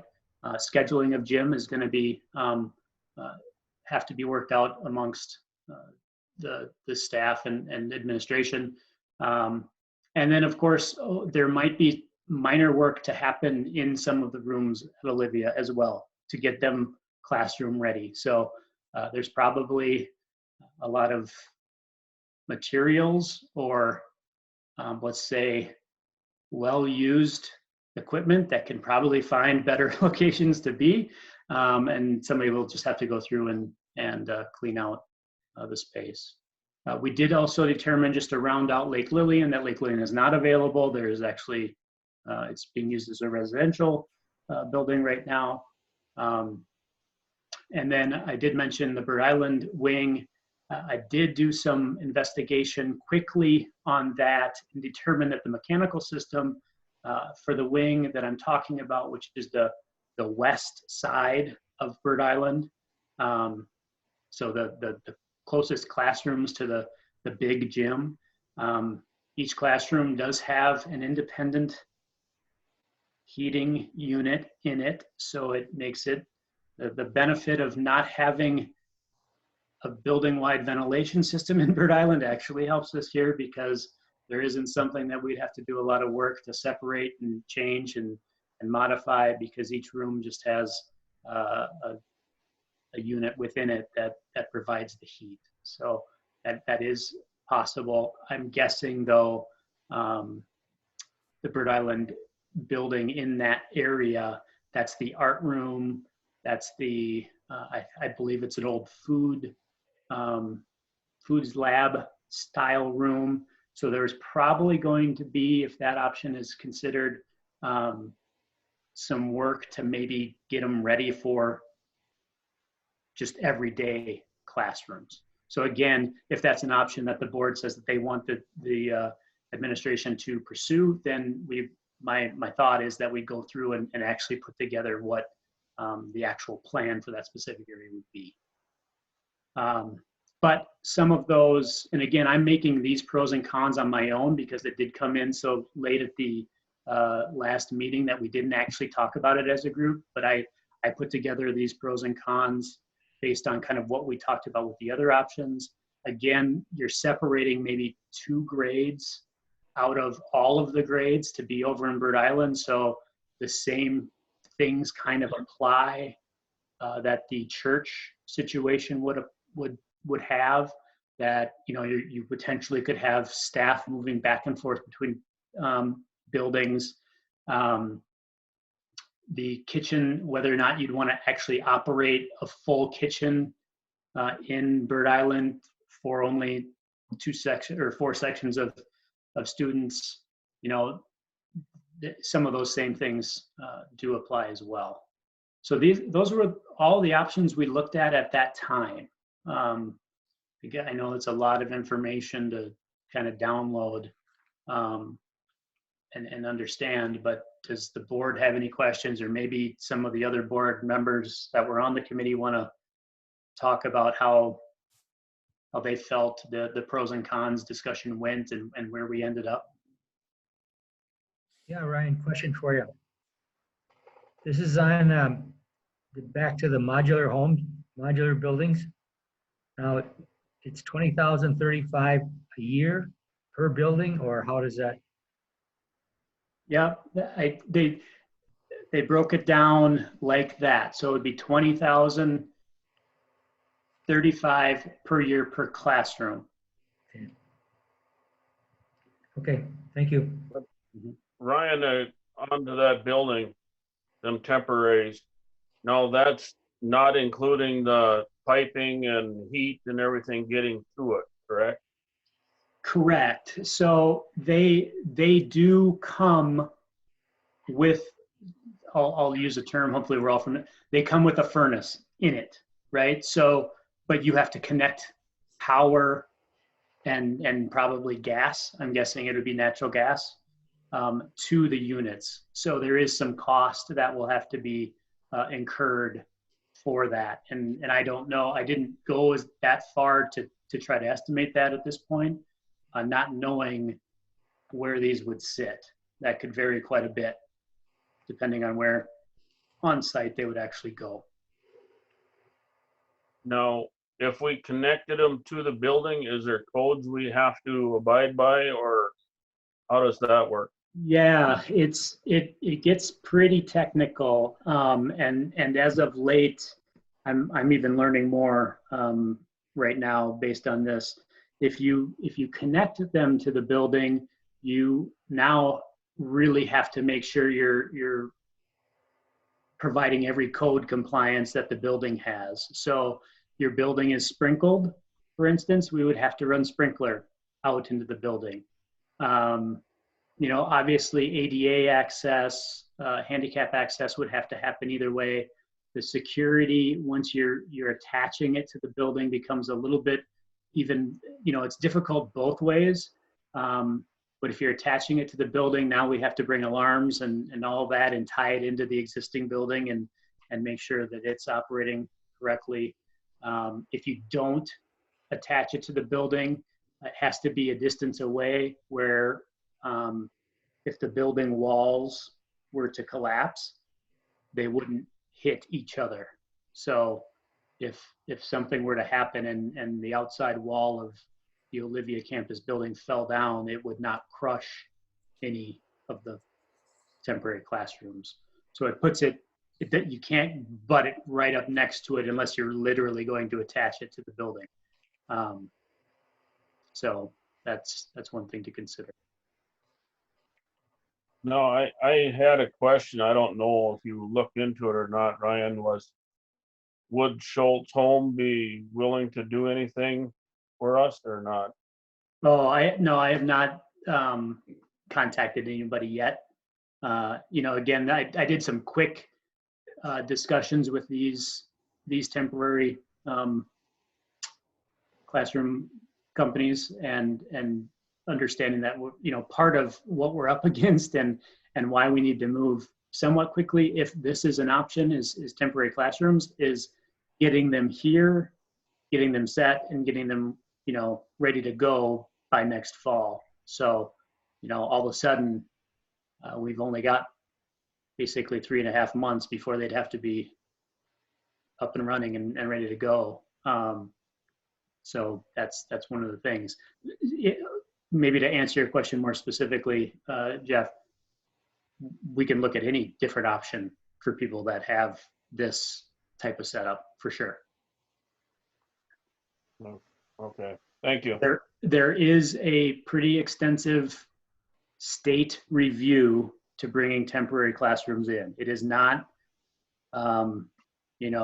something that people think, oh, just grab a couple and park the trailer on the side of the school and be done with it. Nope, it's become enough of an issue for the state to deal with that they've put some pretty strict guidelines around how this operates now. So how long would that take to get through that process? Well, it's very similar to any building process. So we would have to get the plans of the temporary classrooms. We'd have to have documents created that are submitted to the state. So the state does their plan review, their code compliance plan review for egress, for safety, for mechanical, electrical systems. They do all the reviews on these temporary units the same as they would a building if you were building a new building. So they make it very, rightfully so, I guess, that people don't just haphazardly just throw things up and use them. There is the potential even that if you bring in a temporary classroom, one of the options you can go through, and what I'm showing here is actually used classrooms. So something that's been used before and it's just in their inventory to bring in. You can also get new. You can pay these companies to build new, which costs more. So, again, if the temporary classrooms is an option, that's something we could look at. But there is the potential that if it is a unit that's brought in, they could make you disassemble the inside so that they could inspect any sort of wiring or anything that's done inside the walls to meet current jurisdiction guidelines. So to meet Minnesota code in essence. So if we got some of these units from wherever, Tennessee or Arizona or wherever they came from, it's potential that they could say, okay, now you got to remove the interior wall surfaces so we can inspect what's inside there before anybody occupies. This option is getting rather expensive. It's not cheap. The one thing to obviously consider still is not using Bird Island. Bird Island is a pretty significant utility cost. I'm not talking operations as far as salaries or anything like that, but just utilities each year, Bird Island is pretty expensive, and I would imagine just not having that might actually cover all these costs. But again, I'm speculating at that right now. So Ryan, I have a question.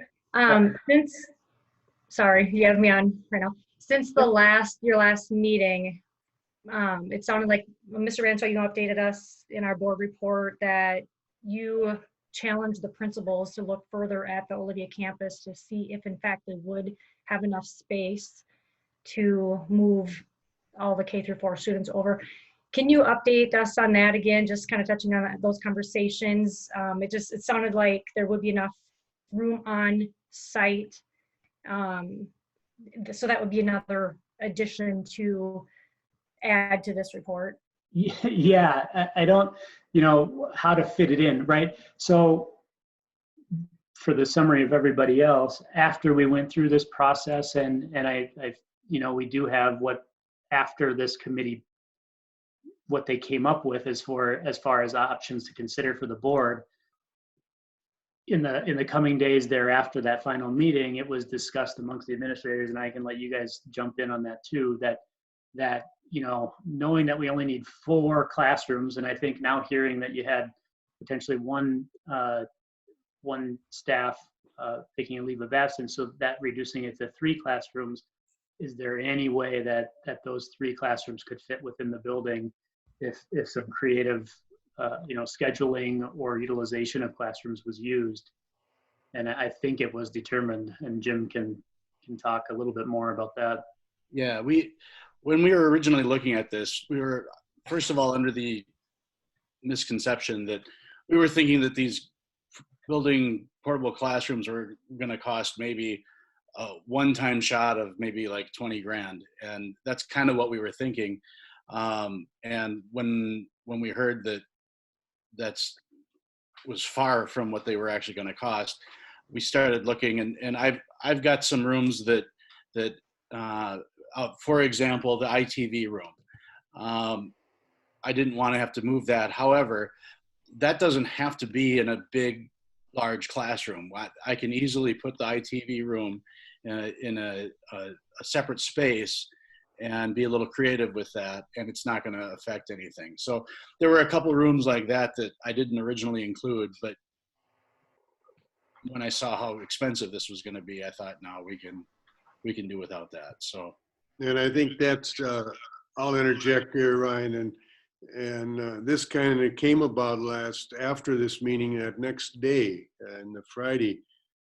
Ryan and I had a long conversation. He'd found a lot of information about the portables and so forth, the temporaries, and so then we started talking, and then he related some other districts that have less square footage than we do at this site, and a greater number of students. So then that's when we started talking about that and looking at it, and so then that's when I thought, let's go back to the principals and let's take a look at that again. Do we need 14 rooms? And if we do, or whatever, and then what could we figure out in the Olivia site? And I've been asked this question ever since I've come: is can't everybody fit in the one site? And I didn't have that answer, but now we did that, and Brett, he came with one less section that he would need. And so with that, and then Jim taking a look at this site, and we took a look at it again and studied again, and so we feel that we can do that. There's adequate rooms, and so that was a surprise to us as we finalized this and took a more serious look at it when we found out the money of what was involved with those temporary classrooms. That was, and so we really took a second look at it and said, hey, is there a way around this? So that's what Jim produced for us, and Brett, and as a team, we were able to put this together. So I know it's after, but it's something to look at. So that was a good thing to come up with. Yeah, I want to that discussion and that option was not part of our facility committee. So that's why it's not part of this presentation. I didn't feel like that being inserted in here would have portrayed what the facility committee talked about.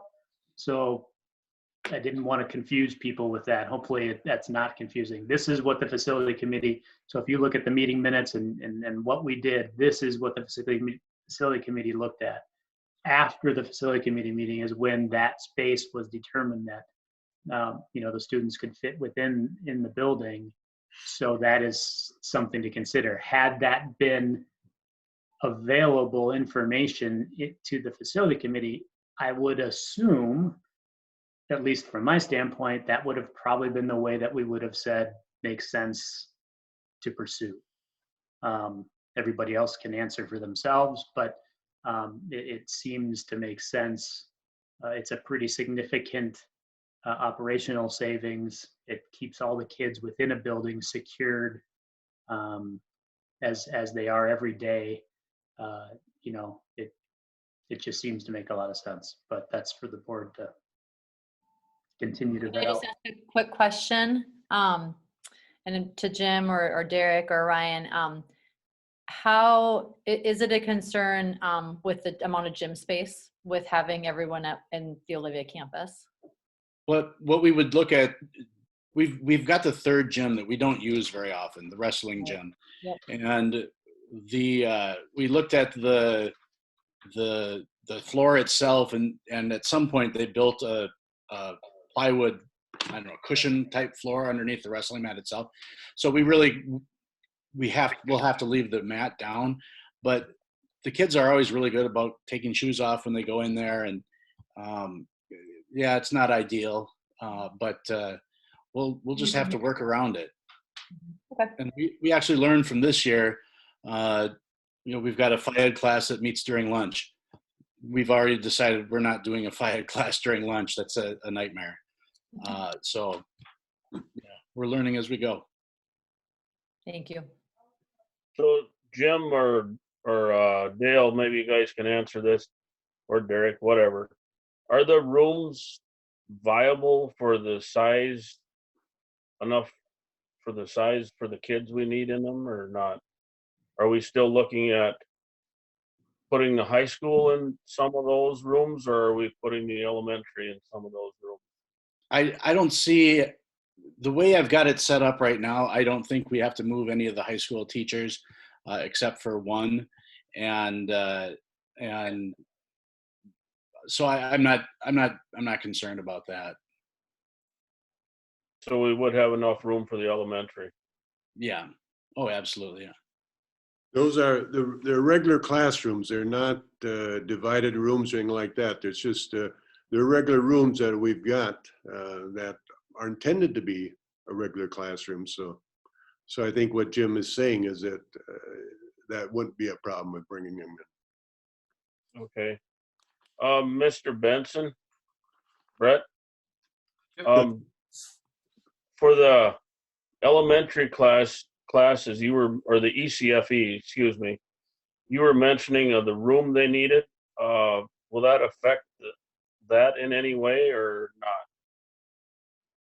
not? You mean the kindergarten classrooms? Yeah, where you said they had all kinds of projects and stuff they were working on. The kindergarten classrooms at the Bird Island site are bigger. So there would be, we'd have to make do. We would just try to figure out how we can get the stuff in there that we need. Okay. I know that was an issue was brought up, so that's why I was asking. Tracy, to go back to your question on gym space from my end for activities, I'm really hoping that we can keep Bird Island's gym space available. We don't know yet. As a practice facility, we have to be able to heat the gym. As a competition facility, we'd have to be able to heat it, and we have to have 2 locker rooms. And our visiting locker room is way back under the oldest part of the building back there. So we might have to be creative with that. But I'll bite claw whatever I can to keep the gym space over there, because the armory is an option, but it's not a competition site. It could be used for a junior high practice facility for one of the 2 junior high grades. But if we lose the gym space in Bird Island, we'd be really hurting to get through winter, especially.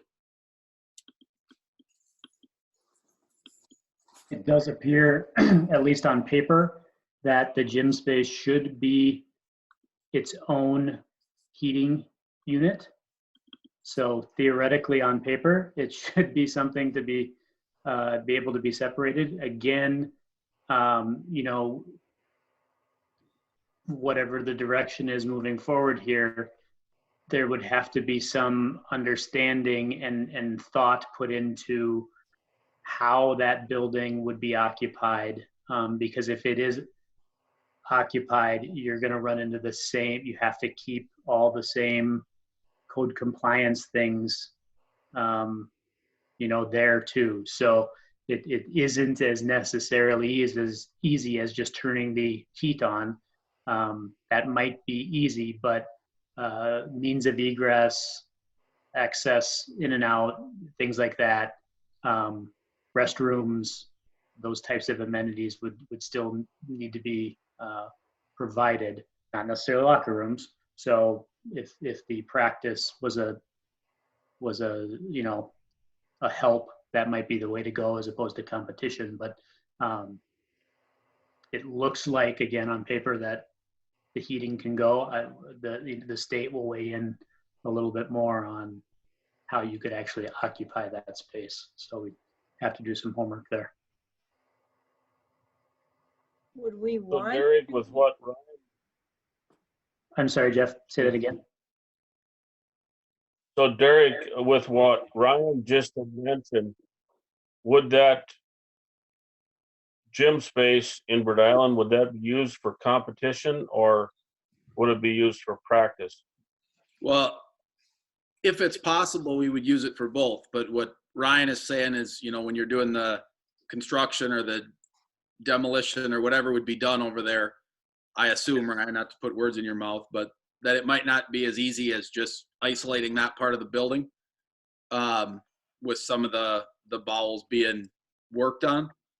So if it was a case that all we could use it for was practice, that helps.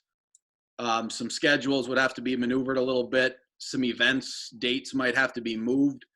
And the sooner we can do that, the better. I know Denny's in a push to, if we're going to make decisions to get things moved, I'm in a hurry to know what gym space we have so that I got time to make those plans and move dates if we have to, find officials, all of those things, because even at this point for next winter, that stuff's all been set for 3 to 6 months.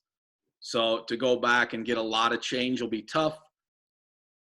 The Olivia site can host all the games, but locker rooms become difficult because we'd have to have some double headers over there. We'd have to play boys and girls basketball on the same night, and we need 4 locker rooms for that. 2 of them are in the pool, and we'd have to be able to get access to all of that if we're going to do that. So is it possible? Yes, but there's a lot of dips and do's, and I mean, we got a lot of hoops to jump through to get there. I'm just a little worried that if we do utilize that, I mean, if the school is as bad as they say, the air quality and everything, those kids running up and down are going to breathe all that into their lungs. Do we really even want to go there if that's the case? I mean, if you're not going to have the school open and you're bringing the kids over here, do we want to let anybody in there? Because when it's closed for a period of time, that smell is going to get worse and worse when the doors aren't open and closed. I just worry about that part of it. We have a little more ability to control the air in and out of the gym, I believe.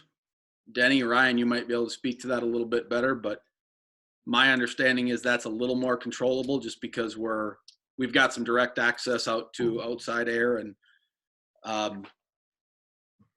Yeah, that like I said, that space does operate on its own unit, so you can bring in outside air and you can open doors as long as you keep it, separated from the rest of the building. It does not share ductwork or ventilation with any other part of the building, so you wouldn't have to worry about it transferring amongst areas. But again, I'm more concerned with building officials and state reviewers allowing just a section of the building to be used. So not saying it's not possible. I would to manage expectations, I would say let's have some conversations with the state, and they would hopefully quickly be able to let us know what's feasible there.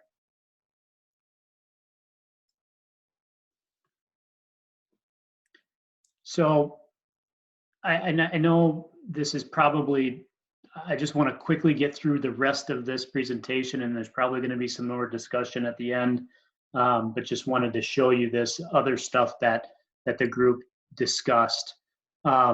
This is just kind of what the thought process was of why we determined that working on the Bird Island building was probably not going to be feasible to get done before the students get back next fall.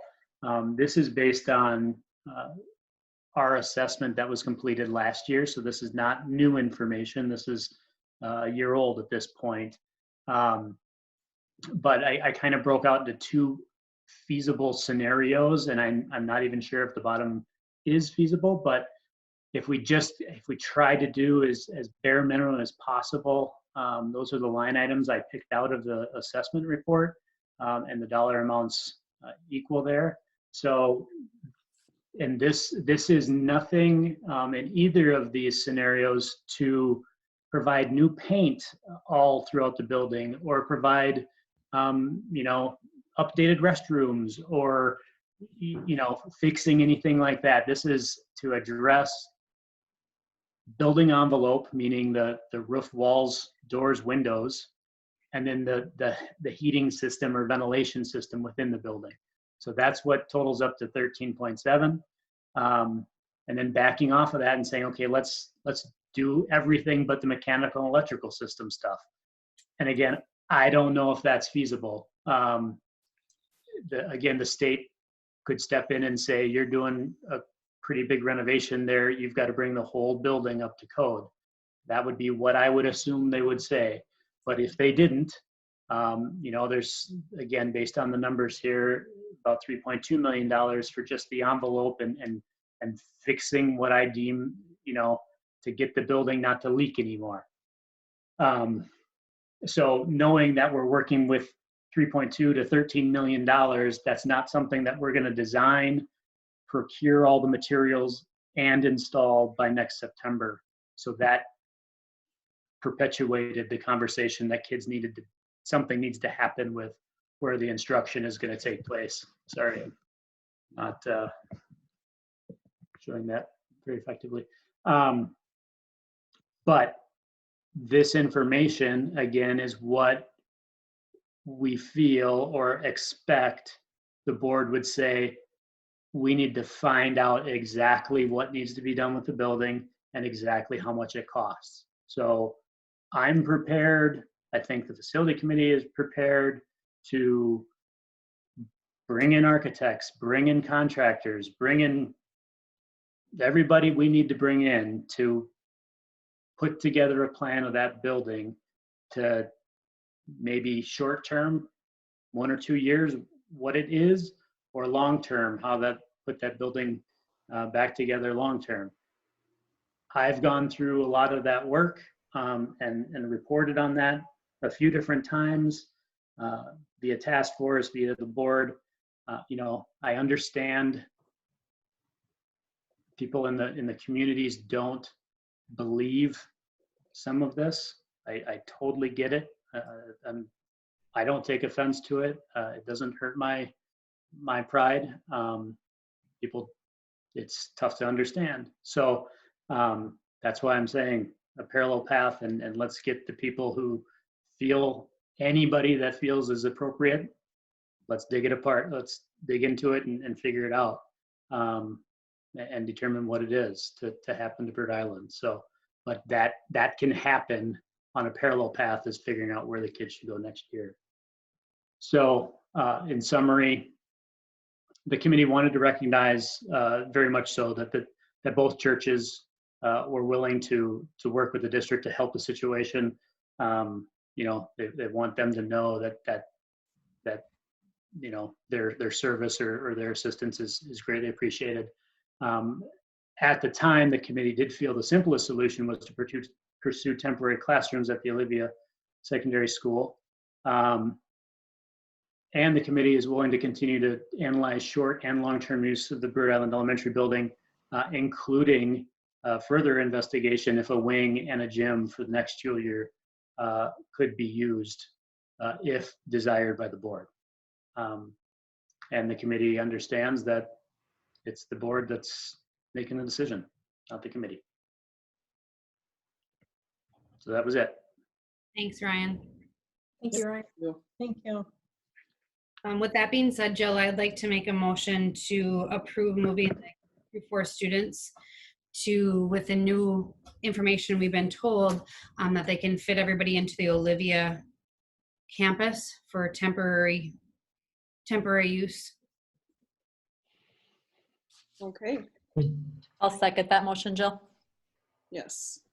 So we have a motion and a second. Let's have some discussion. What does temporary mean? What is it? Is that June 30th, 2021? The temporary, I think, Ryan, you can correct me, but I would say that temporary is simply that's dealing with the students, or we're talking about health and environment for our students and staff, and that's what that is. The temporary is that then that gives us time to take a look at that building and see what the district would want to do with it. And do they want to fix it up? Do they want to take and try and attempt to sell it? Or what does the board, what would the board want to do with that building? So, but I think this decision here is simply what the goal of the committee was, and that's to provide a good environment for our students and staff. Dale, would you have the task force, this advisory committee, continue to meet to discuss short-term and long-term plans and continue to report back to the board, or how do you see this going moving forward? I think that would be a choice of the board to have the facilities committee continue to meet. And the goal would be then to dig into the building and really see, you know, what we want to do with it. And so I think that would be up to the board. And I think it would buy us some time here to really take a look at it. And so. I personally would like that, just because there are experts involved. I'm not the expert here to determine exactly what needs to happen. I'm here to support and advise, and you know, I believe this is the right move. It's a difficult choice, but it's the right choice for the safety of our students and our staff. And I guess I would like to see involvement from ICA and IEA to continue to help guide us. I trust all of you that are reporting back to us, and I think that is very important moving forward. And I agree with you, Melissa. And I think we have experts involved with this right now, and they're the ones that know. And I've learned a lot about moisture and about buildings and about mold and in the short time that we've been studying this. But I'll give Denny a lot of credit. Denny is, he really looks at situations and figures out how to solve them.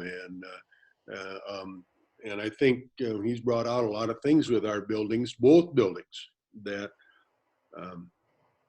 weren't correctly taken care of at the time.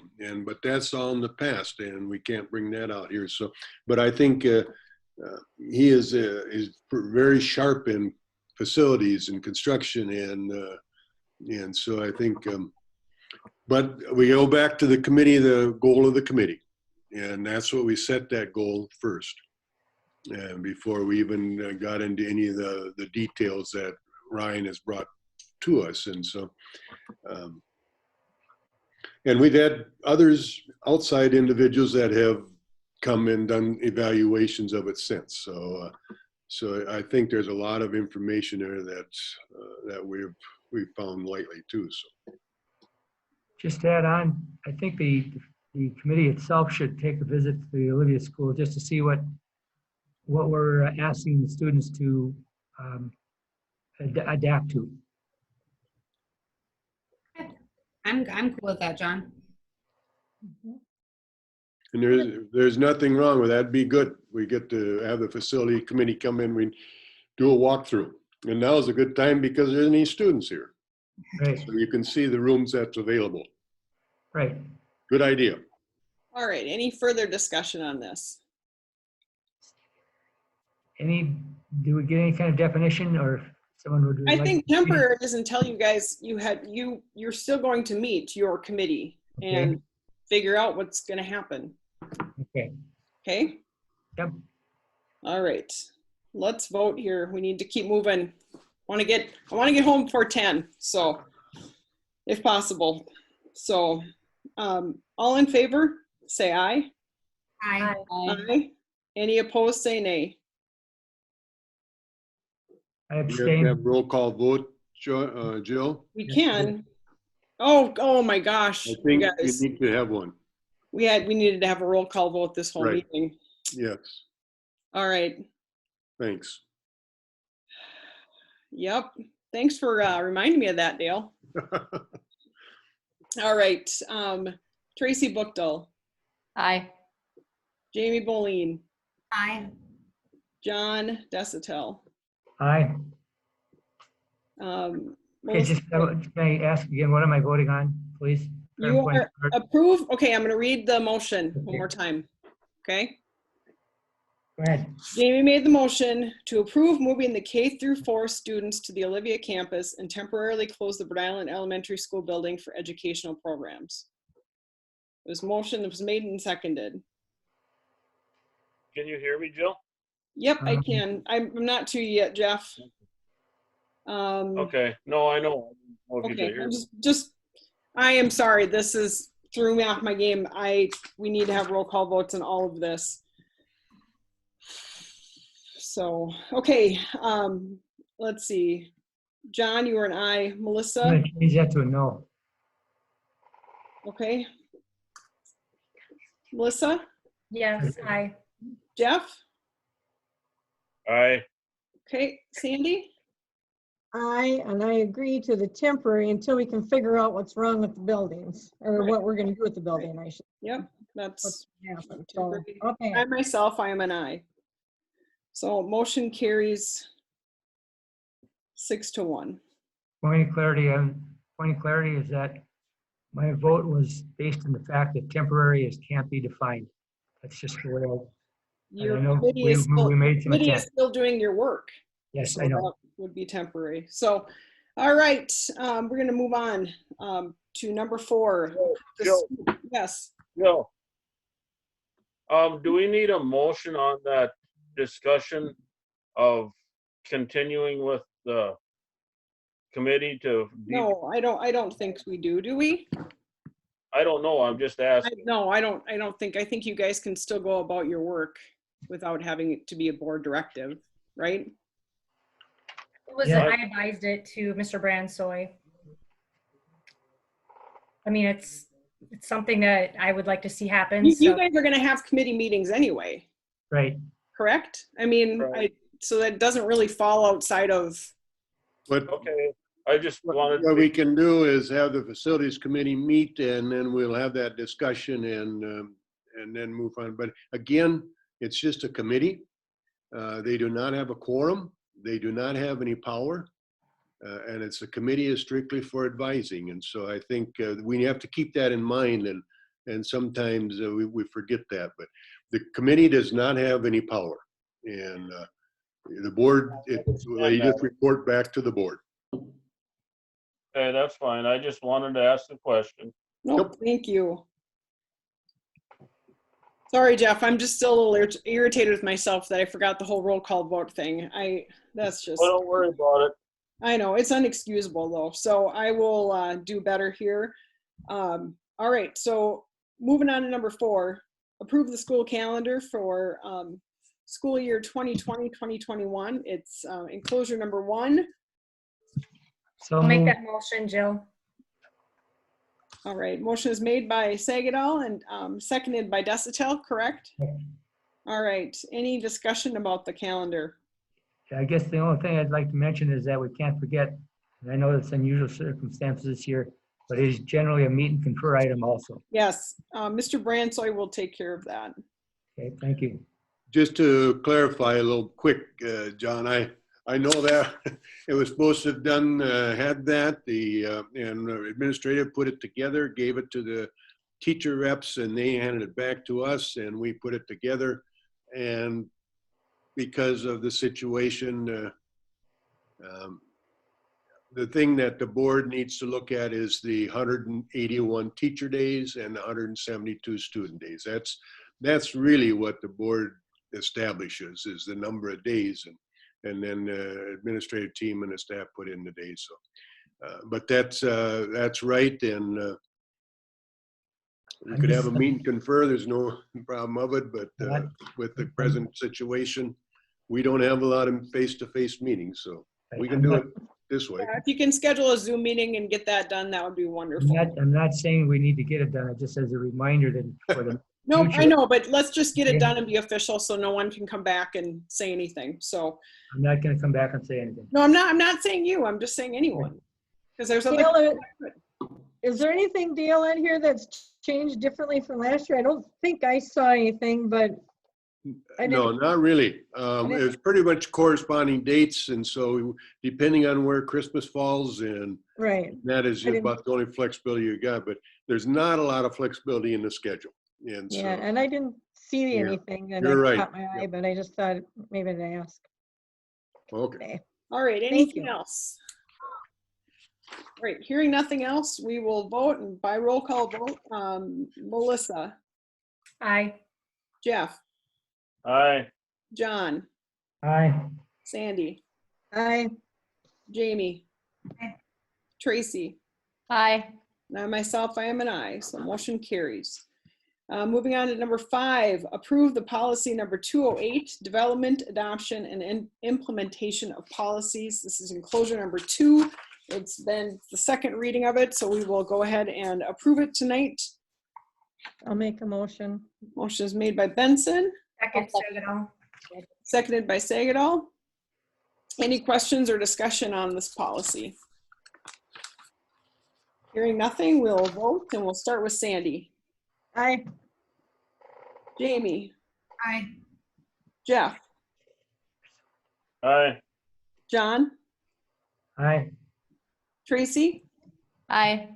Melissa. Aye. And I myself, I am an aye. Motion carries. All right, moving on. Number 6, approve policy 419, tobacco-free environment, possession and use of tobacco, tobacco-related devices and electronic delivery devices. We will start with, well, I need a motion. So moved. I'll make Okay, who was that? Go for it, Trace. I'll take it. Okay, thank you. It's a little fast and furious here. I can't, no, it's okay. So Tracy made the motion. Who would like to second it? I'll second. Sandy, go for it. Sure. All right, I'm writing Just a Sandy minute. down. Aye. All right, motion is made by Tracy, seconded by Sandy. Any discussion or questions about any of this? Hearing nothing, we'll vote, and we'll start with Jamie. Aye. Sandy? Aye. John? Aye. Jeff? Aye. Melissa? Aye. Tracy? Aye. And I myself, I am an aye. Jill? Motion carries. Jill? What? I had a question, but I got muted or something and I had to Oh. unmute. Sorry about that. You can ask it. Does this coincide with the high school rules also? Yeah, yep, it does. This is put out by the MSBA, which their legal term then, team rather, they put it together and it includes with the high school league, so. With the athletic end of it? Well, yeah. Okay. But then we've got our own policies that our athletes follow, so just that's included with it or is part of it, I should say. Okay. That's all I had. Thank you. All right, Okay. thank you. Number 7, approve the 2020-2021 iPad policy. It's enclosure number 4. The only thing that has changed is dates, I believe. So move bullying. Second, Benson. All right, I'm gonna just take Sandy. I heard Sandy first on that one. So motion is made by Jamie, seconded by Sandy. Any discussion or questions on any of that? All right, hearing nothing, we will vote, and I'll start with Tracy. Aye. And John. Aye. And Jeff. Aye. And Sandy. Aye. And Jamie. Jamie? Aye. Thanks. Melissa? Aye. And myself, I am an aye. Motion carries. Number 8, approve the Spanish trip to Panama in 2021. And we have Christina Swoboda Ojeda here, if she would like to speak on any of this. Good evening. Thank Hi you there. for getting me on the agenda. I'd like to give a shout out to my coworkers and the admin and all the staff for the best job I think that we could be doing with our distance learning and the board support too. So thank you very much, everybody. It's a team thing. Okay, there's a little bit of information, I believe, in your packet. Joy was going to put, I think, 1 or 2 or maybe 3 pages from the company that I'm planning on using. I have just a couple things. I've run so many Zoom meetings, I thought that I could project my screen, but I can't because I'm not the boss of the meeting. So I'm going to just run through my notes as quickly as I can and then take your questions. So Bold has been taking a Spanish trip for its entire existence, I believe. And so teachers and students have gone to Costa Rica, have gone to Spain, have gone to Mexico, and Panama is where I would like to go next spring. Panama, not any particular reason, except it's a new place. A lot of families are going to Mexico on vacation. Costa Rica is becoming even a little bit more popular with families. So Panama is just a place that I thought would be fun to go to. Spain, Spain doesn't really work during the school year, I don't think, because it's a longer flight and with the time zone and everything. So Panama is what I'm planning on. So travel, of course, is a cross-curricular adventure, exposed to math and to science and culinary arts and social studies and geography. So it's more than just an extension of the Spanish classroom. It's really an extension of the classroom. Interpersonal communication skills, of course, are able to be practiced in the Spanish-speaking world, and then students' worldview is hopefully widened. Interact Travel out of Green Bay, Wisconsin is the company that I'm planning on using. Bold has traveled with them in the past. Actually, last time I was at Bold, we went with them. I did explore Experitus, the company that Caitlin used last year, and Panama isn't one of their standard trips, and it was quite a bit more expensive. So Interact is my first choice. I'm gonna bring back the family stay. So there will be a family stay, 2 students per family typically, at least 2, sometimes 3. Well, I didn't have the school calendar, so of course I haven't chosen dates, but typically it's between the winter and the spring sports season. We do try to avoid the Tim Worth Memorial Foundation. However, next year, if we do go next year, which is the plan, depending on the pandemic, of course, I wouldn't have any senior basketball players. So we wouldn't have to worry about scheduling around the Tim Worth necessarily. The trip is available for students who are in advanced Spanish, Spanish 3, or have completed Spanish 3. I have a couple girls in advanced Spanish this year who are interested in going next year, and then about 10 to a dozen or so have expressed interest, the current 10th graders who are in Spanish 2. So it's for kids in Spanish 3 or above. I would like to travel with 2 staff members, or at least 2 chaperones, I should say. I have traveled on my own in the past with students, and I think for safety and security and peace of mind, it's really better to have 2 chaperones. And I would like to have a bold staff member, a colleague of mine, accompany the group if possible. And I do have somebody in mind.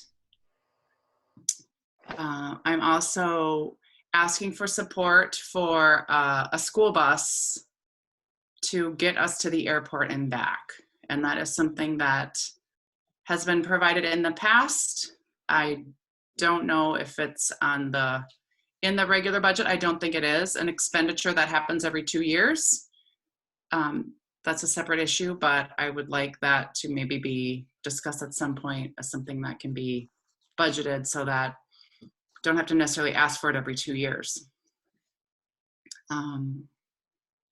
I did reach out to the company just last week about the pandemic and the contingency plans for COVID-19. They've been around since the early 80s. She directed me to a couple specific pages in the Preguntas handbook. Preguntas means questions. Pages 1 and 2 and 7 and 12. And so it's a brand new thing, right, that they're dealing with. They recommend cancel for any reason travel insurance. That is not something that they provide. That is something that the families would be buying. And that would be something I don't think I would have to do much convincing after what we've experienced the last couple months for parents. Those were my notes. Questions? You said parents got to pay for the insurance? Yes, parents would be paying for the entire trip, and then if they wanted to buy trip insurance, they would be purchasing the trip insurance. Okay, would that be accessible to all the students or not? Do you mean, is it available, or are you talking about price-wise accessible? Price-wise. So the company Interact gave me some recommendations, not even recommendations, suggestions for travel insurance. That's something that each parent will be doing. We can try to do some research as a group, but that's something that parents do individually, like car insurance or health insurance or, whatever. They gave some suggestions, but there are a lot of travel companies, and I suppose the cancel for any reason insurance, I imagine, is more expensive than cheaper, insurance that doesn't cover cancel for any reason. What is the cost of the trip per student? Thank you for asking. I should have mentioned that. The quote that we have, it's around $2,500. That's not the quote because there's some optional things that we can do on some of our, I think there are 2 afternoons we can decide, do we want to do forest or do we want to do something in the city? There are a couple different, I think 2 or 3 places in the itinerary that we can decide as a group what we want to do. And those activities range from $50 to $125 depending. So it'll be less than $3,000, I believe. It should be around 2,500. And another reason I mentioned that I chose Interact is because it was about $1,000 cheaper than Experitus. So it's not cheap by any stretch of the imagination, but I think it's reasonable compared to other travel companies. It's very reasonable. So the students that you're thinking of taking, are they all, do you think they can all basically afford it? I have no idea. I have no idea what their family finances are. I'm assuming that if they can't afford it, they would not be going on the trip. Okay, what happens to that student then? That student doesn't go on the trip. It's an So how optional do they trip. get- Pardon me? How do they get an education? Means Well, you and your colleague are gone. You're talking about what would replace their education being you guys are on the trip? Well, I would have to do my lesson plans, just like if I was going to be gone for like sick leave in advance or something else. I do the lesson plans in advance, and then the sub carries them out to the best of his or her ability. Okay. Thank you. Like she said, this isn't new. I mean, my kids went on it. I went on it. I got the opportunity to go to Spain. So it's been going on for years, and I've been out of school for a long time. So I know it's been going on for years, but we're in different times now, so that's why I asked the question. Okay, I'd like to make the motion to approve the Spanish trip to Panama in 2021. Second, Sagal. Motion is second. Are there any other questions for Christina or any discussion? Hearing nothing else, we thank you, Christina. We will vote. Thank you very much. And we will do by roll call. So Mr. Desatel. Aye. Mrs. Benson. Aye. Mrs. Sagadol. Aye. Mrs. Boleen. Aye. Mrs. Buchtel. Aye. Mr. Benson. Which one? Sorry, Jeff. I don't know why I started calling Mr. and Mrs. I just do that. So would you like to vote there, Aye. sir? Thank you. And I myself, I am an aye. Motion carries. Number 9, approve Pack for Families contract for Tom Cruise, K through 12 social worker for the 2020-2021 school year. It's enclosure number 6. This is just a standard contract, basically, right? It's, yeah. This is the annual contract. It's a Same thing renewal here. of the pack, and this is what they pay. I'll make that motion, Jill. Thank you. Motion is made by Sagadol. I'll second, Jill. Seconded by Buchtel. Any discussion or questions? Hearing nothing, we'll vote. We'll start with Melissa. Aye. Tracy. Aye. Jeff. Aye. Jamie. Aye. Sandy. Aye. John. Aye. And myself, I am an aye. Motion carries. All right, number 10, approve the superintendent contract for 2020-2021. So moved, Sagadol. Second. Made by Sagadol, seconded by Buchtel. Any questions or discussion?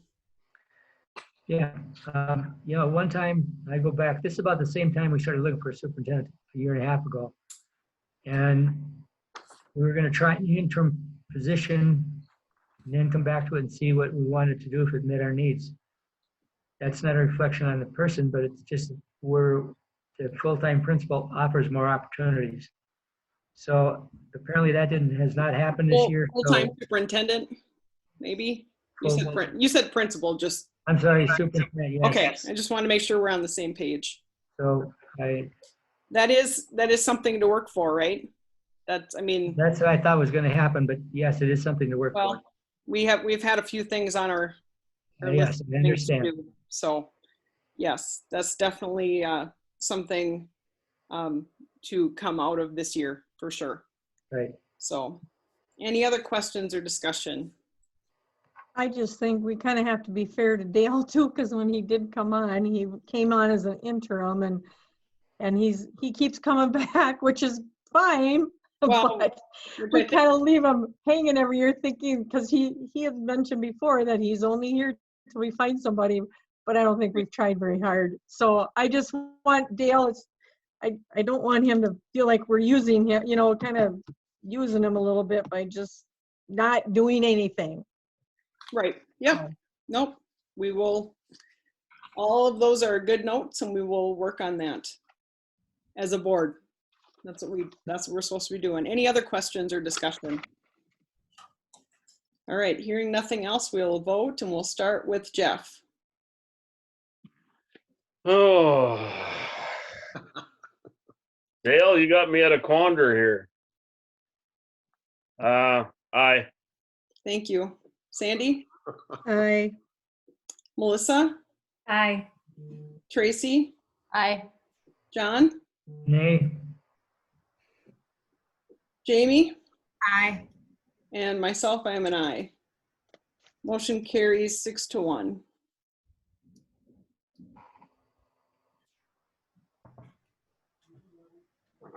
All right, number 11, approve the 2020-2021 licensed staff assignments. It's really not easy for me to say anymore.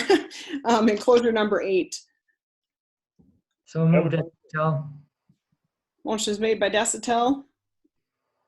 Second, Boleen. Seconded by Boleen. Any questions or discussion? Yeah, I got a question.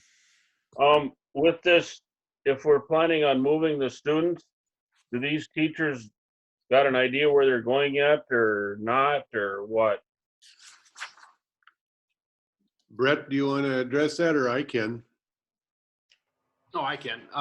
My staff will know here tomorrow. Okay, you got a pretty good idea what rooms they're gonna be in then? Rooms, not so much. Grade level. They'll get there. Yep. Okay. That's the question I had. Okay, anything else? All right, hearing nothing else, we will vote. Mr. John Desitel. Yes, aye.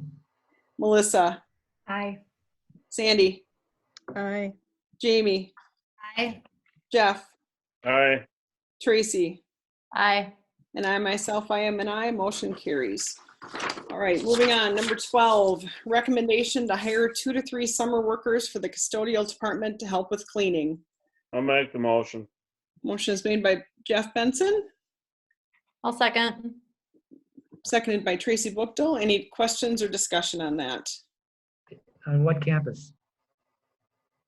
Wherever they're needed, Wherever I they're would needed. think. Okay. Yeah, Denny will be the one that'll be working with that. He'll set up the work crew then. Okay. What it needs. And it'll be, he has done that every summer, and they're valuable employees.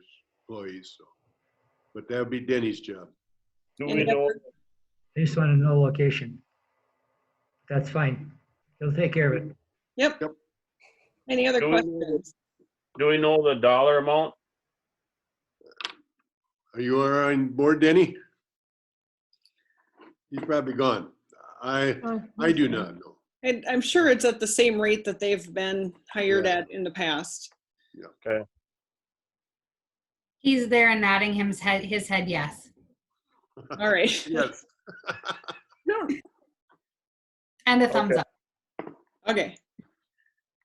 All right. Any other questions? Hearing nothing else, we will vote. Sandy. Aye. John. Aye. Melissa. Aye. Tracy. Aye. Well, I put John in twice, so we're not gonna let you. Jeff. Aye. Jamie. Aye. And I myself, I am an aye. Motion carries. Number 13, approve a 3-year achievement and integration plan and financial year 2020 budget worksheet. I'm going to make that motion. Second, Desitel. Motion is made by Hanson, seconded by Desitel. This is an annual item. Dale, do you have any? No, it's just, we work with a consortium of schools, and this we've been putting together using the internet just like we're doing right here. Jim, I don't know if you want to add anything with it, Jim, as far as what the high school will use it as? Yeah, we use it for a number of things. It pays for, probably won't this summer, but it pays for a summer Gamma program where kids go and get math and reading help up in Wilmer. It helps with some of I believe our title dollars, or maybe it's not title T, I don't know, whatever it is at the elementary school. Helps pay for something down there.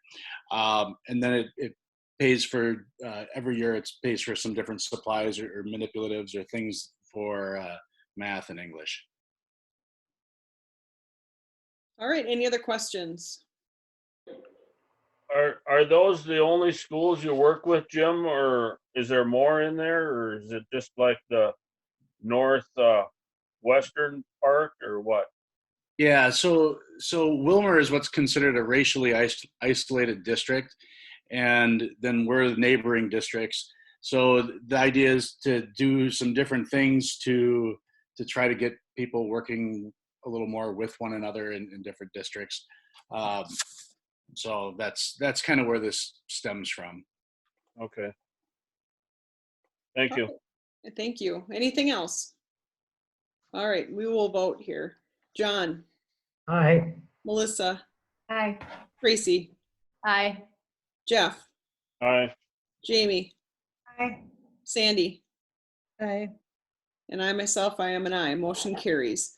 Number 14, upcoming dates. May 18th, 2020 is our school board meeting. Hopefully it will be at 7. Hopefully. Sorry to interrupt you. I was just wondering, because if we're still doing Zoom at the May 18th meeting, which we very well could be, would anybody, I mean, I don't know if your guys' schedule has changed at all. I know mine has by a lot, but would anybody be opposed to having the meeting a little bit earlier? I would. You would? I'm good with that. I'm good with it. Better than Like, how early are you talking? I mean, to be honest, I can meet at 5, 6, 7. My schedule can be flexible, but I don't know, it just might be nice. These Zoom meetings take a little bit longer with the roll call voting, and it might be nice to not get when done you at- remember to do it, that is. Oh yeah. I don't know, it's just a suggestion. I will be there no matter what, but just thought maybe if we could do it at like 6, I don't know. If it works for everybody. I think the community is used to 7 p.m. and they've had a number of changes. There was one change. That was last One. one. One Okay, change. one change. One change. That's a number. Not been a number, I'm sorry, but it hasn't. Okay, let's keep it at 7. Yep. Thank you. So that will be either in the elementary media center or via Zoom. May 27th, 2020 is a retirement party. I'm not sure what the plan is for that. May 29th is still the last day for students via virtual, and May 29th will be graduation at some time during that day. So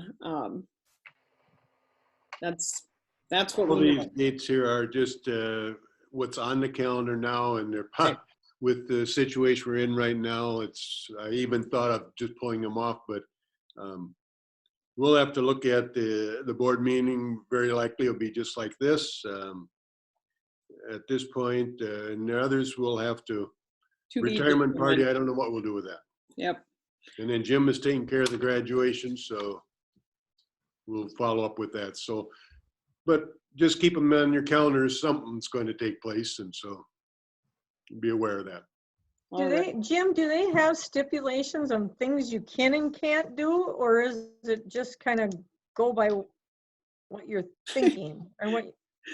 I mean, I don't know. I know we've never been through this before. Yeah.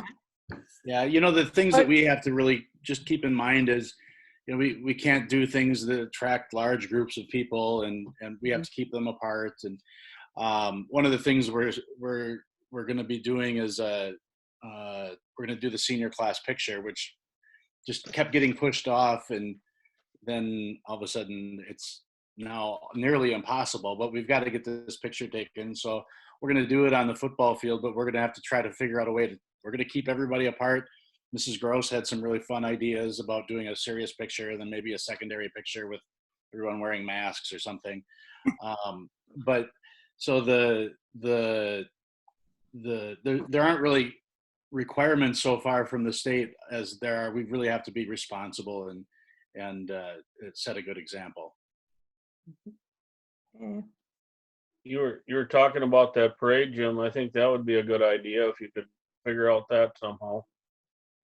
Yeah, and actually Olivia Hansen was part of the meeting, and I was trying to figure out how we get all these people lined up alphabetically, and she said, "Oh, we just do it like we do for prom in the Grand March, and we put numbers and people pull out their car up to the number, and well, there we go. This is why we get together and have meetings, because people have great ideas out there." She gets it from her dad.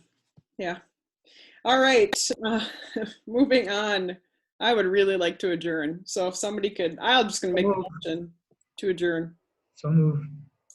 And John is going to second that. Any discussion about that? Not a bit. All right. Thank you. Hearing none, we will vote. Melissa. Aye. Tracy. Aye. Jamie. Aye. Sandy. Aye. Jeff. Aye. John. Aye.